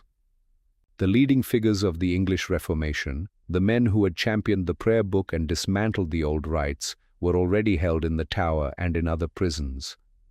Cranmer, the archbishop who had annulled her parents' marriage, Latimer and Ridley, the great preachers of the new church, Hooper and Rogers and a score of lesser men, they had been gathered up and confined to await examination under the reviving law. They were men of deep conviction, and they would not be moved by the mere restoration of an old statute. In the government's eyes, they were the architects of the kingdom's sickness, and the law now had the means to reach them. Mary believed, with a sincerity that never wavered, that the fire could be a severe mercy, a terrible public witness meant to turn the hearts of the wayward back toward the truth. She did not set out to be a monster. She set out to be a shepherd, and she was persuaded that a shepherd must sometimes use the flame to drive the wolves from the fold. By the close of 1554, the Mass was sung again, England knelt again before Rome, the heresy laws were back upon the statute book, the bishops were empowered, and the warrants were being drawn. The machinery was built. All it now required was its first victim. For Mary, the closing weeks of 1554 were the fulfillment of everything. England knelt again before Rome. The Mass was sung again in the churches. The sin she had committed at 20, when she signed away her faith to save her life, felt at last absolved. She had given her God back his kingdom.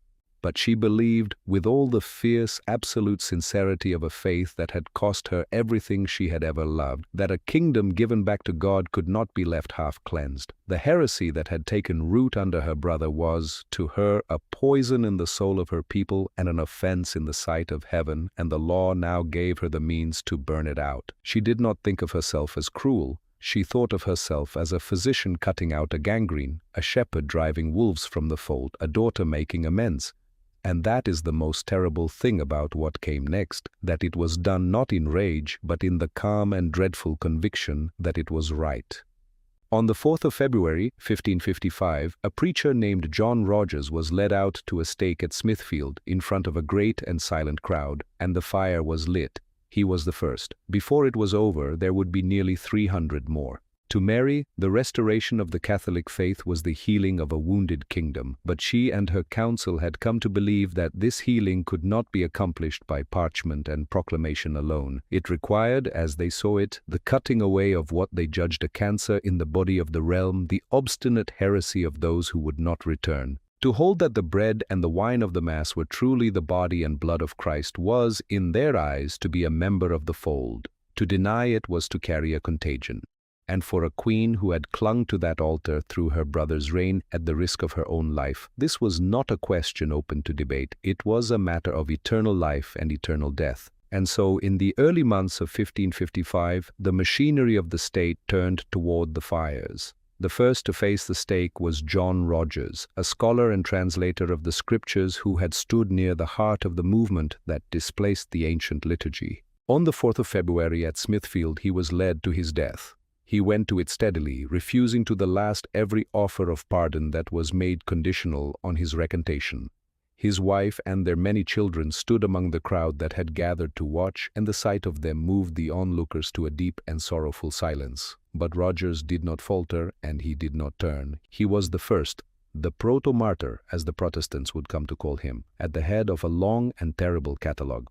5 days later, on the 9th of February, the fires reached Gloucester, and there the Bishop John Hooper was burned before a great crowd drawn in from across the county. His death was made worse by simple incompetence. The wood was green and slow, and the fire was badly managed, so that his dying was long and terrible where it should have been quick. The people who had come to see a heretic justly punished did not, in the main, see a vindication of their queen's faith.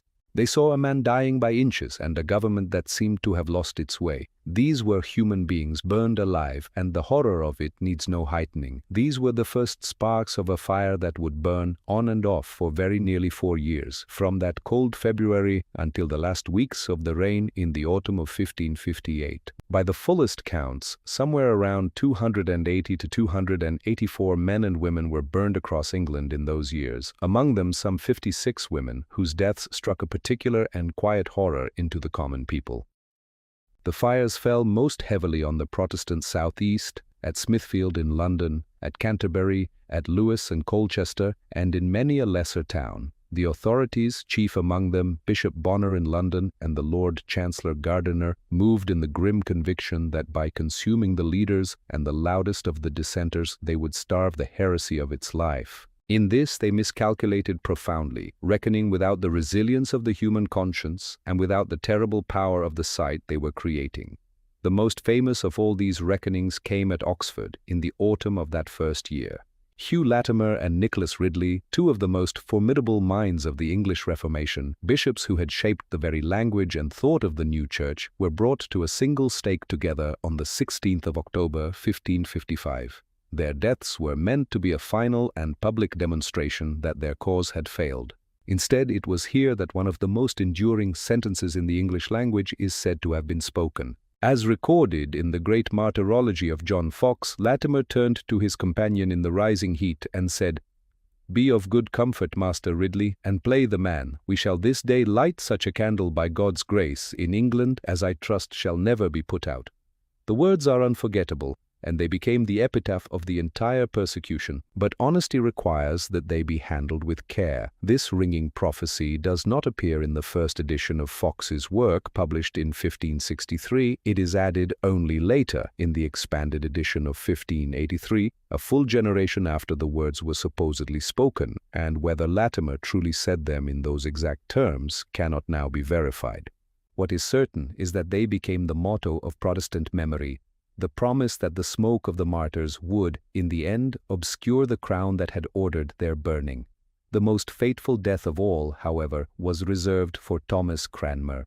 He was the Archbishop of Canterbury who, more than 2 decades before, had pronounced the marriage of Mary's parents null and void, stripped her of her legitimacy, and built the edifice of the Protestant English Church. For Mary, he was not merely the greatest heretic in the kingdom, he was the author of her mother's ruin and her own long disgrace, and the reckoning between them was as personal as any in her reign. Held in prison and worked upon relentlessly, the aging archbishop did what almost none of the others did. He broke. He signed a series of recantations, one after another, renouncing his reformed theology and submitting himself to the authority of Rome and the Queen. By every custom of the age, that submission should have purchased his life. A recanted heretic was a soul reclaimed, not a body to be burned. But Mary would not be moved. For the man she held above all others responsible for the destruction of her mother's world, there would be no reprieve. She saw to it that he would go to the stake, regardless of what he signed.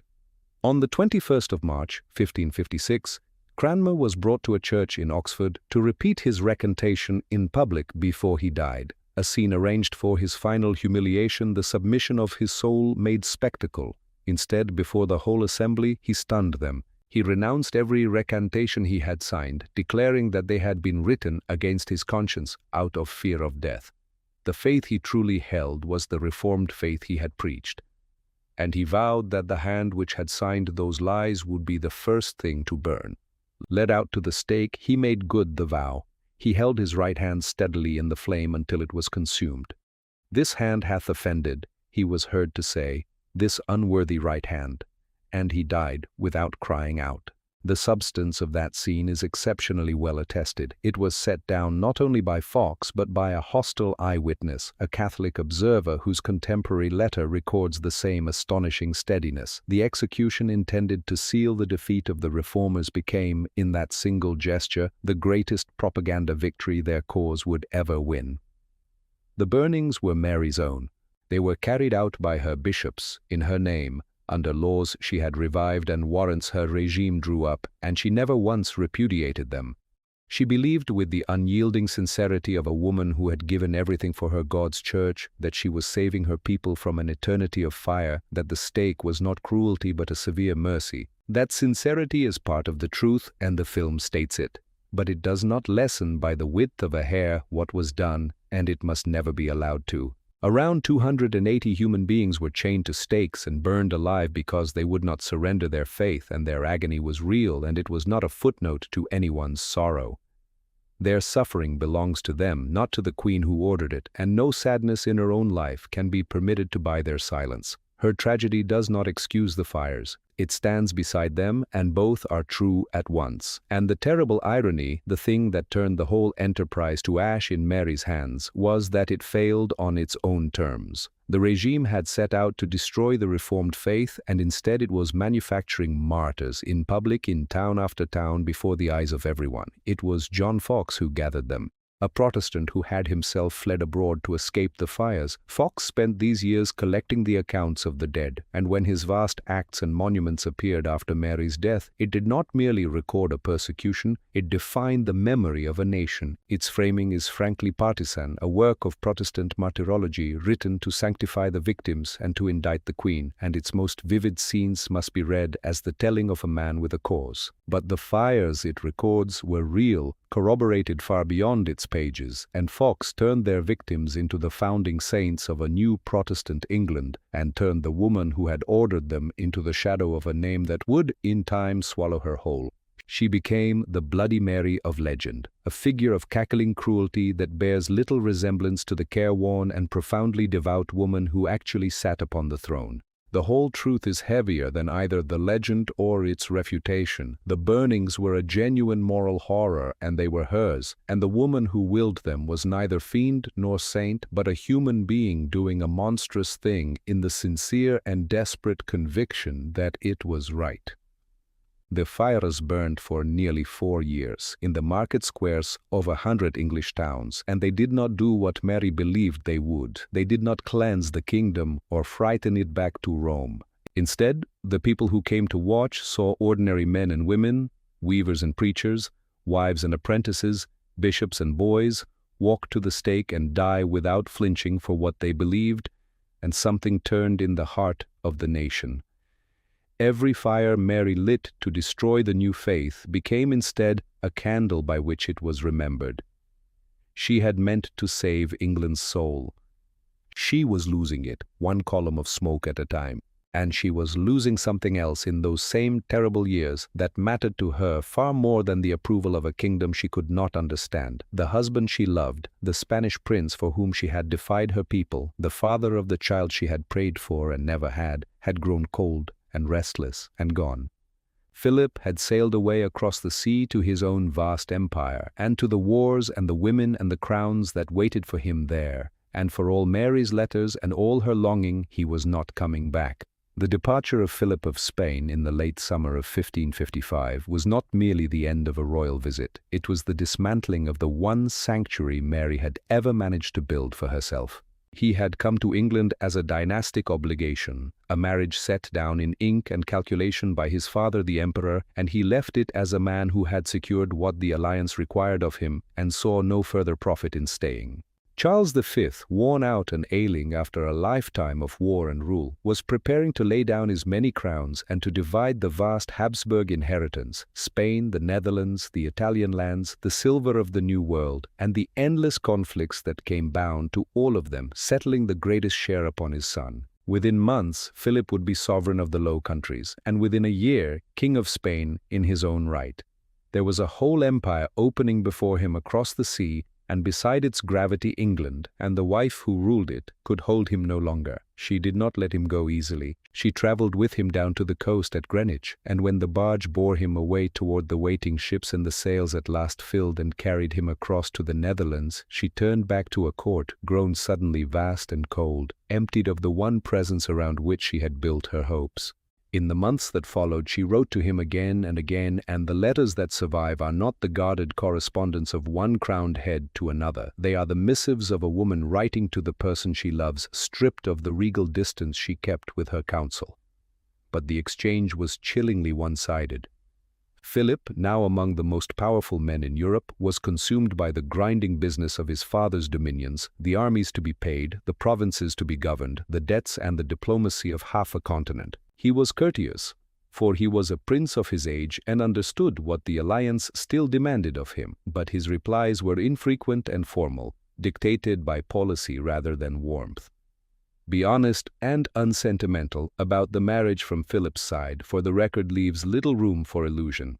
He had married Mary because his father laid the duty upon him as a move in the long Habsburg game against France. He found her, at nearly 40, intense and ailing and old for her years, and he found England a cold, hostile and unrewarding posting, its people plainly resentful of him and its parliament careful to fence him out of any real power. He had been granted the title of king, but the marriage treaty barred him from ruling alone, from dragging England into war on his own authority, or from inheriting the crown. He was a consort hedged about with restrictions in a country that did not want him. The hostility was mutual and it ran into the streets. Londoners jeered at his Spanish entourage and brawled with them in the lanes of the capital, and the great men of the Spanish party found England barbarous, sullen, and poor. Even while Philip was in the realm, Mary had been, in a sense, alone with him, the one person who loved the marriage, surrounded by two nations who despised it. And once the hope of an English heir had died in the empty confinement at Hampton Court, so did what thin reason he had ever had to remain. The tragedy of the union was that it was so entirely unequal, and the film owes it the honesty of saying so. Mary loved a man who did not love her. She appears to have understood it in some part of herself, and she could not stop. This was the oldest ache of her life, turned toward a new object, not now the mother taken from her, nor even the child she could not bear, but the husband who was polite and cold and always somewhere else. And yet, in that echoing loneliness, the Queen did not fall apart. The image of Mary as a hysterical or broken creature, undone by love and incapable of the hard work of governing, is one of the most persistent distortions of the legend, and it does not survive contact with the record. For in the years of Philip's absence, Mary governed, and she governed with a tenacity that had been forged in the long and bitter apprenticeship of her youth. She was a woman who knew above all things how to endure, and she turned that endurance now upon the machinery of the realm.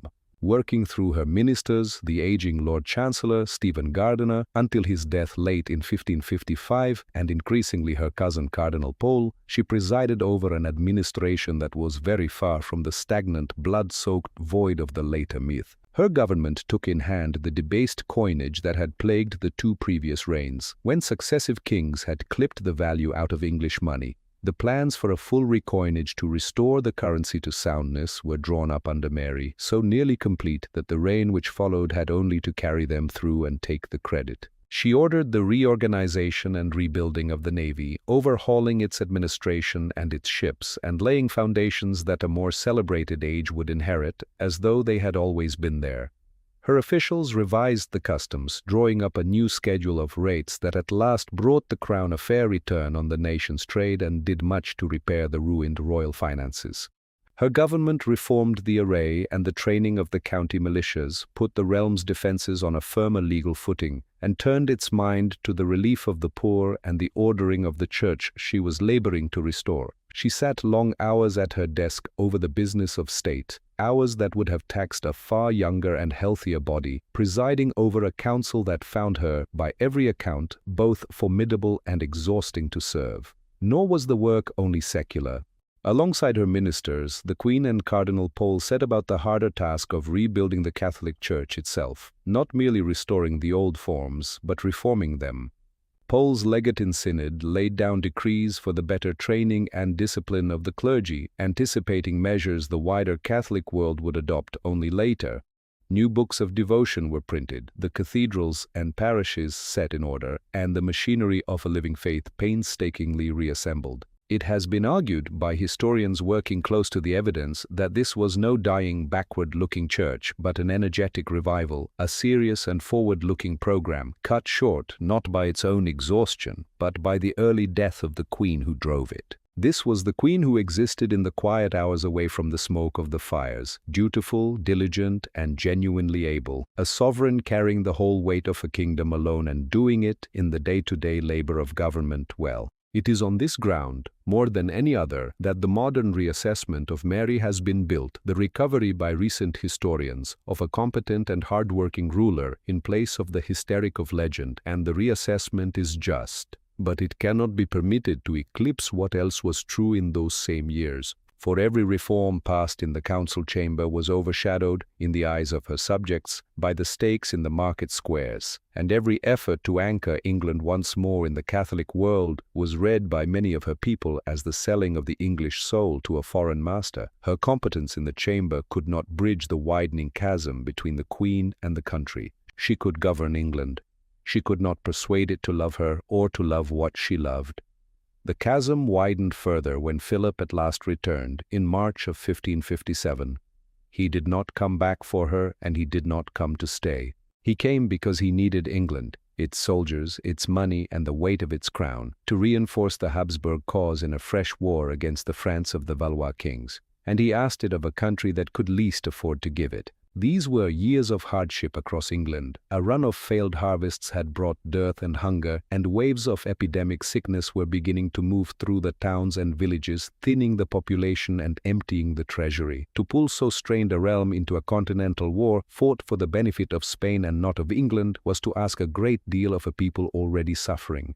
Mary, whose devotion to Philip had survived both his long absence and his plain indifference, proved unable to refuse him. She pressed and cajoled and overrode a deeply reluctant council, which knew well that the quarrel was not England's until, in June of 1557, England declared war on France in the service of her husband's ambitions. It was an act of personal loyalty and a grave failure of statecraft, and it would cost her people dearly within the year. Philip stayed only long enough to see his object secured, and then, in July, he sailed from England for the last time. He would never see her again. He was gone, and this time she knew it in her bones, and still she could not stop loving him or hoping for him. Philip had taken from her the two things she had married him to gain, a partner and a child, and given her in return a foreign war she could not afford, and a loneliness deeper than any she had known. And yet, in the cold of that last winter, together turning to winter alone, the aging and ailing Queen let herself believe, one final impossible time, that God had answered her.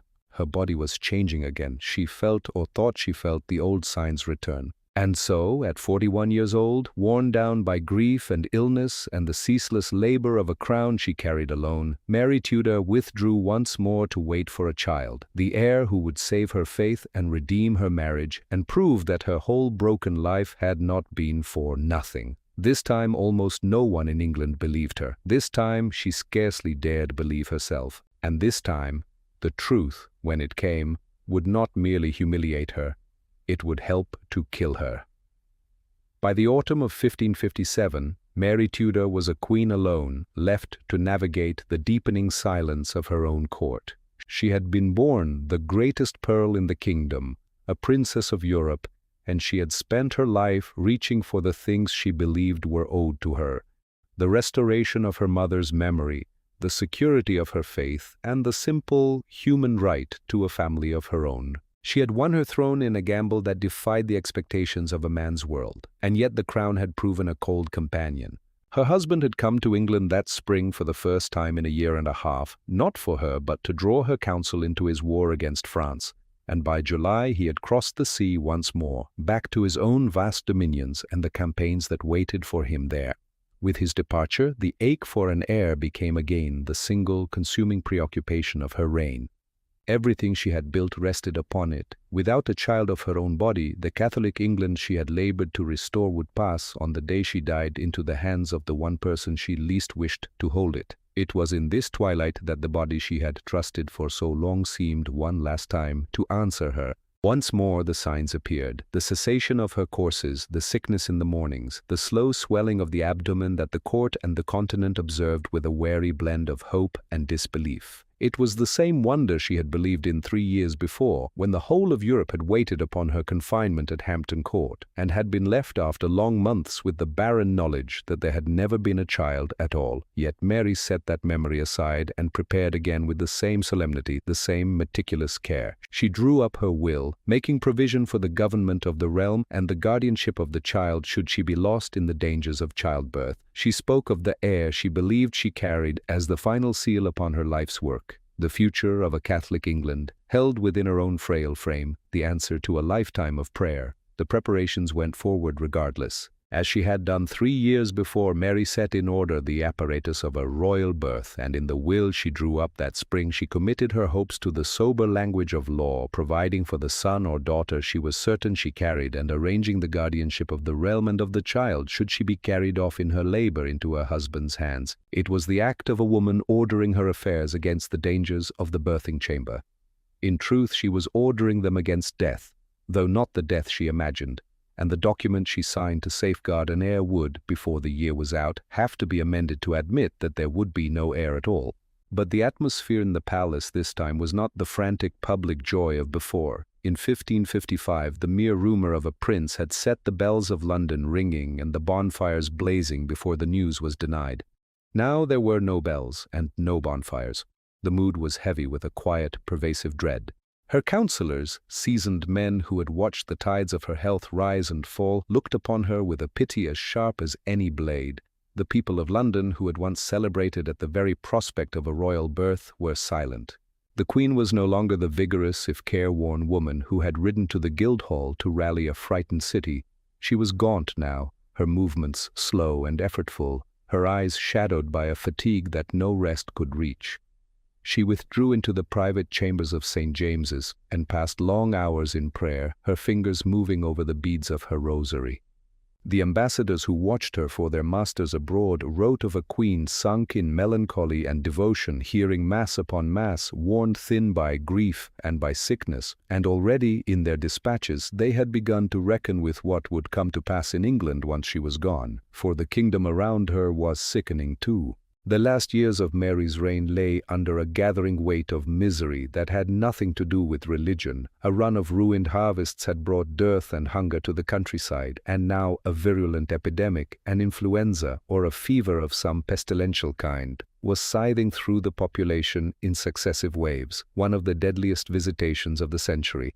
It emptied villages and thinned the ranks of the court and the clergy alike. To a frightened, hungry people, the spectacle of a failing, childless queen and the smoke still rising from the market squares made the reign itself feel cursed.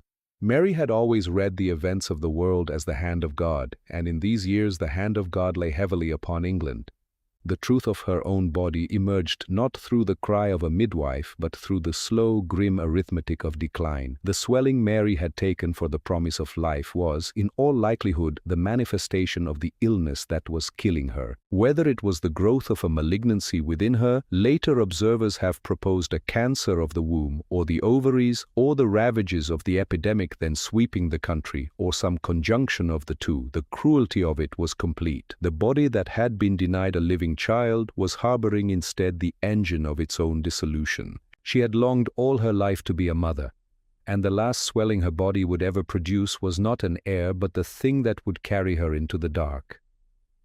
Later ages have often reached for mockery here. There is none to be found. There is only a gravely ill woman past 40 who had wanted a child more than she had ever wanted her crown, preparing once again for a birth that would never come.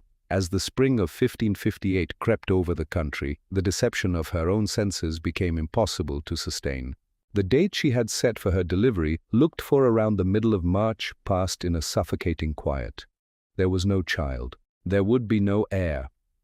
Where the first false pregnancy had ended in the public spectacle of proclamations quietly put to the fire, this one dissolved into something lonelier and grimmer, for the woman at its center was visibly fading, her authority tethered to a future that would plainly never arrive. The libels that had mocked the first confinement returned in their cruelest form, aimed now at a queen whom the whole kingdom could see was dying. She had staked her entire legacy upon the hope of succession, in the conviction that God would not permit the work of the Catholic Restoration to perish with her. She had sent hundreds to the stake in the belief that by fire she was purging the realm of heresy and saving the souls of her people. Every one of those deaths had been offered up to the certainty that the old faith could be made to live again. Now she was left to reckon with the likelihood that all of it, the restoration, the reconciliation with Rome, and the terrible price she had exacted for them, would be swept away the moment her heart stopped. The specter that stood over her, more real and more terrible than any phantom child, was her sister. Elizabeth, the daughter of Anne Boleyn, the living contradiction of Mary's own legitimacy, was waiting at Hatfield, and the law was immovable. By the terms of Henry VIII's own will and the statutes of the realm, a queen who died without an heir of her body would be succeeded by her half-sister. It was a bitter arrangement and a bitter symmetry. The same father who had branded Mary a bastard had fixed in law the path by which his younger daughter would inherit everything. And the meaning of Elizabeth's succession was not in doubt. The crucifixes would come down, the Latin Mass would be silenced, the reconciliation with Rome would be revoked, and the men and women Mary had burned as heretics would be enrolled by the new regime as martyrs. For 5 years she had refused to name the successor she dreaded, clinging to the hope of the child who would render the question moot. Now the question could be deferred no longer. Through these last months she wrote to Philip, and Philip did not come. Her letters, couched in the language of duty, asked him to return, to see her, to remember the woman he had married for an empire. But the King of Spain was consumed by his own wars and his own shifting interests across the sea, and he sent envoys where his wife wanted a husband. The distance between them was not merely the width of the channel, it was the whole chasm between a man who had married a queen for policy and a woman who had loved him past all reason. She was left alone with the labor of a crown she carried by herself and with the quiet, relentless advance of her illness. There was no child the second time either. The swelling that she had prayed was an heir was the illness that was killing her, though she clung to hope as she had always clung to it, past all reason, because hope was the only thing that had ever kept her alive. She was 41 years old, and she was dying, and she had no son and no husband beside her, and no future for the faith she had bled and burned to restore. Nothing beyond her own failing body but the waiting figure of the sister she dreaded, ready to undo it all. And then, in the first raw days of the new year, as the queen lay sick and grieving in her palace, a messenger came from the coast of France with news that struck the whole kingdom like a blow to the chest. Calais, the last English possession on the continent, held for more than 200 years, the proud final relic of England's old empire in France, was gone. It had fallen to the French in the dead of winter, lost in a matter of days. And it was Mary's war and Mary's marriage and Mary's reign that had lost it. The loss of Calais was not merely a military defeat. It was the final hollow echo of a medieval dream, and its collapse in the dead of winter in 1558 fell upon the people of England like the closing of a long, heavy door. For more than 200 years, since the great Edward III had taken the town in the 14th century, in the opening act of the long wars with France, Calais had served as England's gateway to the continent, a fortified port and a broad surrounding territory, the Pale, garrisoned and walled, standing as a permanent, prickly assertion of English power on French soil. It was a place of immense cost and immense symbolic weight, the last tangible relic of the age when the kings of England had styled themselves kings of France as well, and had made the claim good with the longbow at Crécy and Agincourt. By the middle of the 16th century, the town had become a financial millstone, an expensive and vulnerable garrison that swallowed money the crown did not have. Yet to the English mind, the Pale was no liability. It was the crown jewel of an ancestral pride. As long as the English flag flew over its ramparts, the ghost of the nation's old greatness remained anchored to the soil of Europe. That the war had come to England at all was Philip's doing. In 1557 he had returned to press his wife's government into his quarrel with France, and against the better judgment of a reluctant council he had his way. In June of that year, England declared war, and by July he had crossed the sea again. For a season it seemed a fair gamble. In August, an Allied army broke the French at Saint-Quentin, a bloody victory in which a small English contingent shared, and for a moment the fortunes of the campaign ran with the Habsburg cause. But the French king, Henry II, and his ablest commander, Francis, Duke of Guise, understood precisely where England's pride lay most exposed, and they chose the one blow that would wound her deepest and cost her most. When the disaster came, it arrived with a sudden, freezing precision. The English garrison had been run down for years, undermanned, underpaid, its defenses neglected by a near-bankrupt government that had gambled that the marshes and the winter would guard what money no longer could. The surrounding wetlands that made Calais so difficult to besiege were thought impassable to an army in the cold months. But the Duke of Guise waited for the hard frost to lock the ground, and in the first days of January 1558 he moved. He stormed the outlying forts that guarded the approaches, cutting the town off from the sea and from any hope of relief, and closed his ring around the walls with a speed that left the Lord Deputy, Thomas Wentworth, no chance of rescue and no time to summon one. Within a single week the two-century hold was broken. On the 7th of January the keys of Calais were surrendered. The last of England's empire in France was gone, nor did the ruin halt at the town walls. The neighboring fortress of Gien, strongest of the castles that anchored the Pale, held out a few days longer under a stubborn defense before it too was battered into surrender, and with its fall the last acre of English ground in France was lost. Along the southern coast, the musters were called and the beacons made ready against the fear that the French might now come across the Channel itself. England had held Calais since the days of Edward III, through 200 years and more of war and truce and expense. It would never hold it again. The humiliation was total, and it was immediate. In London, the news was met not with the resignation that might attend some distant frontier reverse, but with a visceral, collective shame. The fall of Calais became the defining indictment of Mary's reign, a catastrophe that seemed to gather all the other failures of her government into a single bitter point. It was the price men whispered of the Spanish marriage. It was the proof that the Queen's policies were not merely mistaken but cursed. It counted for little that the garrison had been starved of supply for years, or that the war served Spanish and not English interests. To the public this was the ultimate sign that the crown had lost its way. For a queen who had spent her life trying to restore the glory of the past, both the religious glory of the old church and the dynastic prestige of her father's day, the loss of the Pale was a bitter and irreparable verdict. There is a line that has clung to this moment down the centuries like a shroud. It is said that when the news reached her, Mary was so broken by it that she told those about her that when she was dead and her body opened, they would find the name of Calais graven upon her heart. It is the most resonant, the most tragic, and the most enduring image of her final year, and it is a story that demands the most careful of handling. These words appear nowhere in the accounts of her own lifetime. They enter the historical record only much later, through the pages of Holinshed's chronicles, printed decades after the bells had tolled for her passing, and they are in all probability the invention of a later chronicler, a beautiful tragic fiction shaped to capture the scale of a monarch's grief. And yet, even as an invention, the line reaches for something true. Whether Mary ever spoke the words or not, they hold a harrowing truth about the woman she had become. By the winter of 1558, the map of her life was being erased, territory by territory, hope by hope, and Calais was only the last and most public of the losses. To look at her reign in these final months is to see a woman standing amid the wreckage of her own convictions. The fires at Smithfield and Oxford had not bought the peace of a unified faith. They had only burned her name into the memory of a nation as something to be feared and defied. Her phantom pregnancies had left her not with an heir, but with the hollow, aching residue of a longing that a cynical court and a desperate public had turned to ridicule. Her husband, the man for whom she had risked her crown and her popularity, had long since abandoned her to govern alone in a kingdom that increasingly regarded her as a stranger. And now the land itself had shrunk, as though the physical world were withdrawing from her grasp.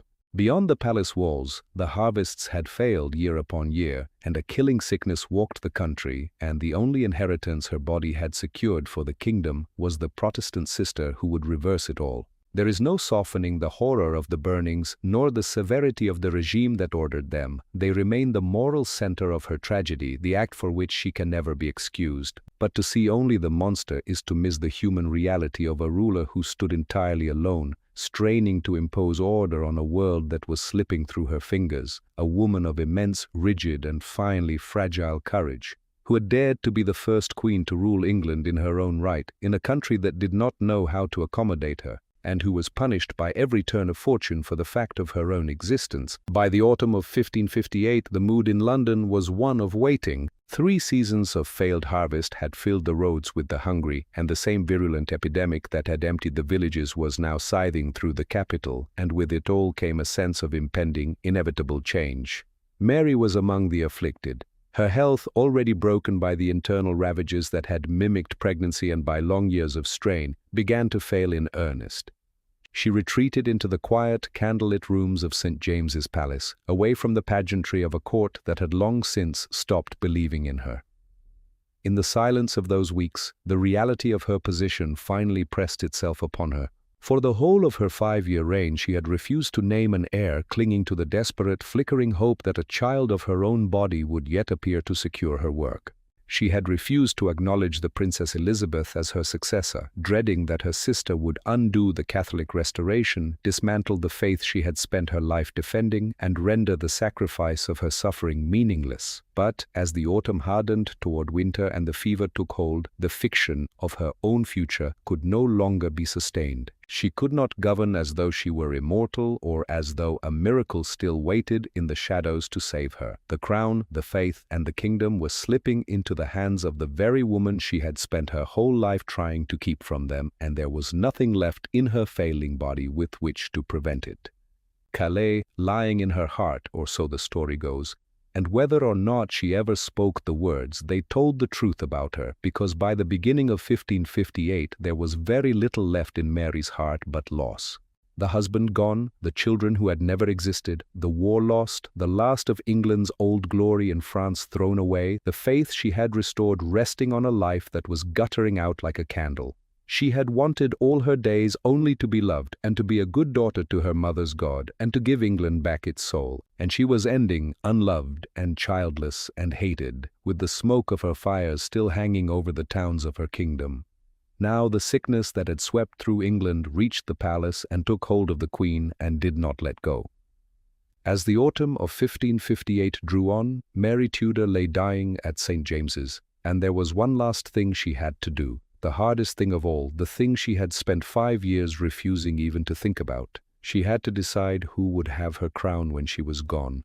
And she knew, with a bitterness beyond expression, that there was only one answer, and that it would undo everything she had ever suffered for. By the autumn of 1558, the world Mary Tudor had struggled to rebuild was already slipping through her fingers. The relentless labor of her governance, the accumulated weight of her failures, and a body that had twice betrayed her hopes of a child were exacting their price at last. An epidemic of influenza, or a fever of some pestilential character, was scything through the ranks of her subjects, and the Queen, whose health had long been fragile, succumbed to the contagion. The sickness fell upon a body already worn far past its years, racked in all likelihood by the same internal malady that had twice counterfeited a pregnancy, and it found little strength there to resist. She was 42 years old, and in every meaningful sense a woman who had run out of time. Her days passed in a twilight of weakness and recurring fever. She lay in the quiet chambers of St. James's Palace, surrounded by the remnants of a court that had already begun to turn its face toward the horizon, toward the sister who would follow her.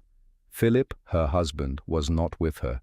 He was far away, absorbed in the shifting politics of his own sprawling empire, and though he sent the Count of Feria to England to observe the last formalities of her reign and to secure his own standing with whoever came next, his presence at her side was the one thing she would not be given. she found her truest comfort in the liturgy she had fought so fiercely to restore. She asked that Mass be said daily in her room, the Latin words rising like a soft, desperate bulwark against the encroaching silence. A few faithful women remained close about her, among them Jane Dormer, the young gentlewoman she loved best, who would in time marry the very envoy Philip had sent. Mary was dying as she had lived, devout, isolated, and clinging to the one thing that had survived the wreckage of her childhood. For all the devotion at her bedside, the center of gravity in England had already shifted north to Hatfield, where the Lady Elizabeth kept her own household and waited. The great men of the realm had begun, discreetly and then less discreetly, to make their peace with the coming reign. The Count of Feria, arriving from Philip in the first days of November, found the council deferential to the dying queen in form and turned wholly toward her successor, in fact, and he reported as much to his master across the sea. Power was draining from St. James's even as Mary lay in it, flowing north toward a younger and sharper woman who had learned, in a hard apprenticeship of suspicion and survival, precisely how to wait. The final and bitterest task remained, the one she had resisted for 5 long years. Her council, desperate to avoid the chaos of a disputed succession, pressed her to confirm the heir to the throne, and by the terms of her father's will, that heir was the Lady Elizabeth. To name her was to accept that the daughter of Anne Boleyn would sit where Mary sat, and that the religious settlement which had cost so much blood would be dismantled piece by piece. It was a concession that struck at the very root of her identity, a final admission that the path she had carved for England was a dead end. On the 6th of November, with her strength failing, she bowed to the reality of her position and acknowledged Elizabeth as the next in line. It was a surrender she had staved off for as long as she had breath to refuse it, for to her the naming of Elizabeth was not the mere choosing of a successor but the undoing of everything her reign had meant. She sent word to her sister at Hatfield, where Elizabeth had waited so long under watch and in expectation, and asked of her only 2 things, that she maintain the Catholic faith in England and that she see Mary's debts discharged. Both were the requests of a woman who had spent her life trying to preserve an inheritance, and only the second would be honored. The debts were real and crushing. The wars, her own and her husband's, had all but emptied a treasury that was ruinously overspent, and in the discharging of them, at least, the new queen would prove true to her word.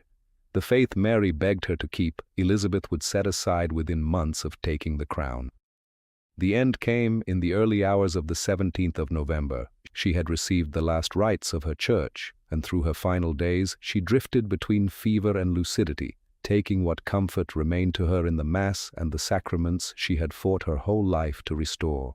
As a priest said the ancient words at the foot of her bed, at the elevation of the host by the account that has come down to us, Mary Tudor slipped away. The tragedy of her passing was deepened by a last strange symmetry. Cardinal Reginald Pole, her cousin, her closest spiritual counselor, and the architect of her return to Rome, lay dying of the same fever in his own apartments at Lambeth, across the river, and he followed her into the dark within hours on the very same day. The 2 figures who had labored with such absolute conviction to turn England back toward the old faith died together, their work already crumbling around them. With the Queen and the Cardinal gone within a single day, the leadership of the English Church and the English Crown was struck away at a stroke, and the Catholic Restoration, so laboriously assembled, so dearly and terribly paid for, was left without a hand to hold it. What 5 years had built, the coming reign would set about dismantling in a single season. As the news spread out from St. James's into the streets of London, the silence of the death chamber was broken by a sound that would have grieved her beyond words. There was no great mourning. Instead, the city gave way to a frantic, jubilant release. The bells of the parish churches began to ring, not in sorrow but in celebration. Bonfires were kindled in the thoroughfares, and tables were set out in the streets, and in the taverns and the markets the people drank to the health of the young Elizabeth, who was proclaimed queen within hours of her sister's death. The reign that had opened in 1553 to sincere and hopeful cheering closed with a public, visceral relief. It was a cruel clarity. The very people Mary had believed she was saving, the souls she had sought to reclaim through the rigors of the stake, were the ones most thankful to see her gone. When she was laid to rest in Westminster Abbey on the 14th of December, the ceremony was a muted reflection of a life that had begun in such splendor and ended in such abandonment. Her body was borne in slow procession to the abbey behind a crowned effigy in its robes of estate, attended by the black-clad mourners of a Catholic court and by a great company of the poor who walked in the cortege in return for their prayers. It was, in its way, a last assertion of everything she had stood for, a full Catholic requiem, the last such rite the English monarchy would see for generations, sung over a queen whose faith would be gone from the land before the next year was out. The bishop who preached her funeral sermon praised the dead queen warmly, too warmly for the new regime, which placed him under arrest for his pains. Mary had wished to be buried beside the mother she had lost so young, Catherine of Aragon, in a grave that might at last unite the two women whom history had torn apart. It was not to be. She was laid instead within the abbey, and there, decades later, in a final and unlooked-for arrangement of history, she was joined by the sister who had supplanted her. When Elizabeth died in 1603, her coffin was set in the same vault, directly above Mary's, beneath a single shared monument. There they lie still, the two rival queens, Catholic and Protestant, the architect of the old faith and the emblem of the new, partners now in a throne and in a tomb, resting together beneath an inscription that speaks of their shared hope of the resurrection. But the world beyond that vault had no interest in their unity. The memory of Mary Tudor would not be left to the quiet of the abbey. It would be claimed, shaped, and hammered into a weapon by the very people who lived to build the England she had fought to prevent. The stories of the fires, the accounts of the martyrs, the bitterness of a divided faith, all of it would be gathered by chroniclers and propagandists. And the woman who had died exhausted and alone would be remade into a spectre of malice. They would strip away the child who had been a pearl, the woman who had been a wife and a would-be mother in her own desperate hope, and the queen who had acted according to the absolute dictates of her conscience. In their place, they would raise a caricature that could be feared and loathed, a figure to be whispered about in the dark. She died in the early dark of a November morning as a priest said mass at the foot of her bed, dying as she had wished inside the faith she had given everything to restore and which would be gone from England within a year of her last breath. 42 years old, no child, no husband at her side, the crown passing by her own reluctant word to the sister who would undo it all. And when the news of the Queen's death ran out through the streets of London, the city did not mourn. It rang its bells and lit its fires and rejoiced because the fires Mary lit for God had made her people glad to see her go, and because a new young queen was riding toward them out of Hatfield with the promise of a different England. The bells that tolled for Mary Tudor were ringing, in truth, for Elizabeth. And in that very hour, as the smoke of the last martyrs still hung over the towns and the church bells pealed for her Protestant sister, the long work of forgetting the real woman began, the tearing down of the tragic, devout, broken queen, and the building, in her place, of a monster with a monstrous name that would outlast her by 400 years and more. They would call her Bloody Mary. And they would forget almost everything else that she had ever been. The undoing of Mary Tudor's world was not a process of years, but of weeks. Almost before the scent of funeral candles had faded from the chapels, the machinery of the state began to shift, guided by the very people who had knelt before her only days earlier. Elizabeth, the sister who had waited in the shadow of Mary's reign, moved with a caution that belied her absolute intent. By the spring of 1559, the religious settlement was clear. The papal supremacy was once again renounced, the Latin Mass was abolished, and the prayer books of the Protestant faith were restored as the law of the land. Everything Mary had staked her life upon, the reconciliation with Rome, the restoration of the ancient rites, the very salvation of the realm as she understood it, was dismantled with clinical, quiet efficiency. It was as if a heavy curtain had been drawn across her reign, silencing the voices of the priests she had empowered, and turning the altars she had labored to restore back into plain, unadorned tables. She had died believing she was the shepherd of a returning flock. She was, in reality, the last queen to lead England back to the faith of her mother. The silence that followed her death was not empty. It was rapidly filled by a narrative that had been gestating in the corners of the kingdom, in the secret sermons of the exiles and the bitter memories of the survivors. The primary architect of this new history was John Fox. His massive, sprawling work, The Acts and Monuments, first published in 1563, became the defining text of the Elizabethan age. It was not merely a history, it was a crusade, a vivid, harrowing, and deeply partisan account of the fires that had scorched the land. Fox gathered the stories of the martyrs, detailing their final words and their steadfastness with a narrative power that few could resist. His woodcuts, stark, brutal depictions of stakes and flames became the visual language of Protestant identity. Enlarged across successive editions in 1570 and 1583, each heavier than the last, the book was set up by official order in cathedral churches and in the halls of bishops and deans, chained for public reading beside the English Bible. Its images were displayed before congregations, its accounts read aloud in parish after parish, and both were etched into the collective consciousness of a nation that was learning to define itself in part by what it was not. It was not Catholic, and it was not Mary. Fox did not invent the fires. The burnings were a matter of public record, witnessed by thousands and corroborated by the administrative registers of the time. But Fox did something more enduring than record a crime. He transformed a reign of policy and religious conviction into a morality play of absolute evil. Through his pages, Mary was cast as the instrument of a foreign, papist tyranny, a woman whose cruelty was not merely a failure of statecraft but a corruption of the soul. As the decades passed and as England's political identity hardened against the looming shadow of the Spanish Armada and the perennial fear of Jesuit plots, the image of the Queen became detached from the woman who had died at St. James's. She was no longer a person of history, she was an icon of terror. The name Bloody Mary did not exist in her lifetime. No subject of hers ever called her by it. It was a later coinage, one that did not take firm hold until roughly a century after her death, a linguistic hammer forged over generations in the heat of anti-Catholic fear and polemic. It was a label that successfully buried the Queen beneath the monster, ensuring that when people thought of her, they thought only of the smoke rising from the squares at Smithfield and Oxford. This transformation was so complete that it has required the patient forensic work of modern scholarship to begin to peel back the layers of propaganda. Historians today see a far more complex and ultimately more tragic figure than the caricature of the cackling fanatic. They see a woman who, in 1553, displayed a political courage that would have been lauded in any king, rallying the city of London, holding her own against an armed rebellion, and seizing a throne that the most powerful men in the realm had conspired to deny her. They see an administrator who sought to reform a chaotic currency, to stabilize a bankrupt government, and to govern with a sense of duty that was at times paralyzed by her own isolation. They note, too, the strange arithmetic of memory that fixed the word bloody to Mary alone, while her father, who sent great numbers of his own subjects to the scaffold and the gallows, and her sister, who would in time put well over 100 Catholics to death by rope and knife, escaped the same brand. But that is context, and context has its uses. It is not exoneration, and it changes nothing about the stakes at Smithfield. The correction of the record cannot and must not become a form of absolution.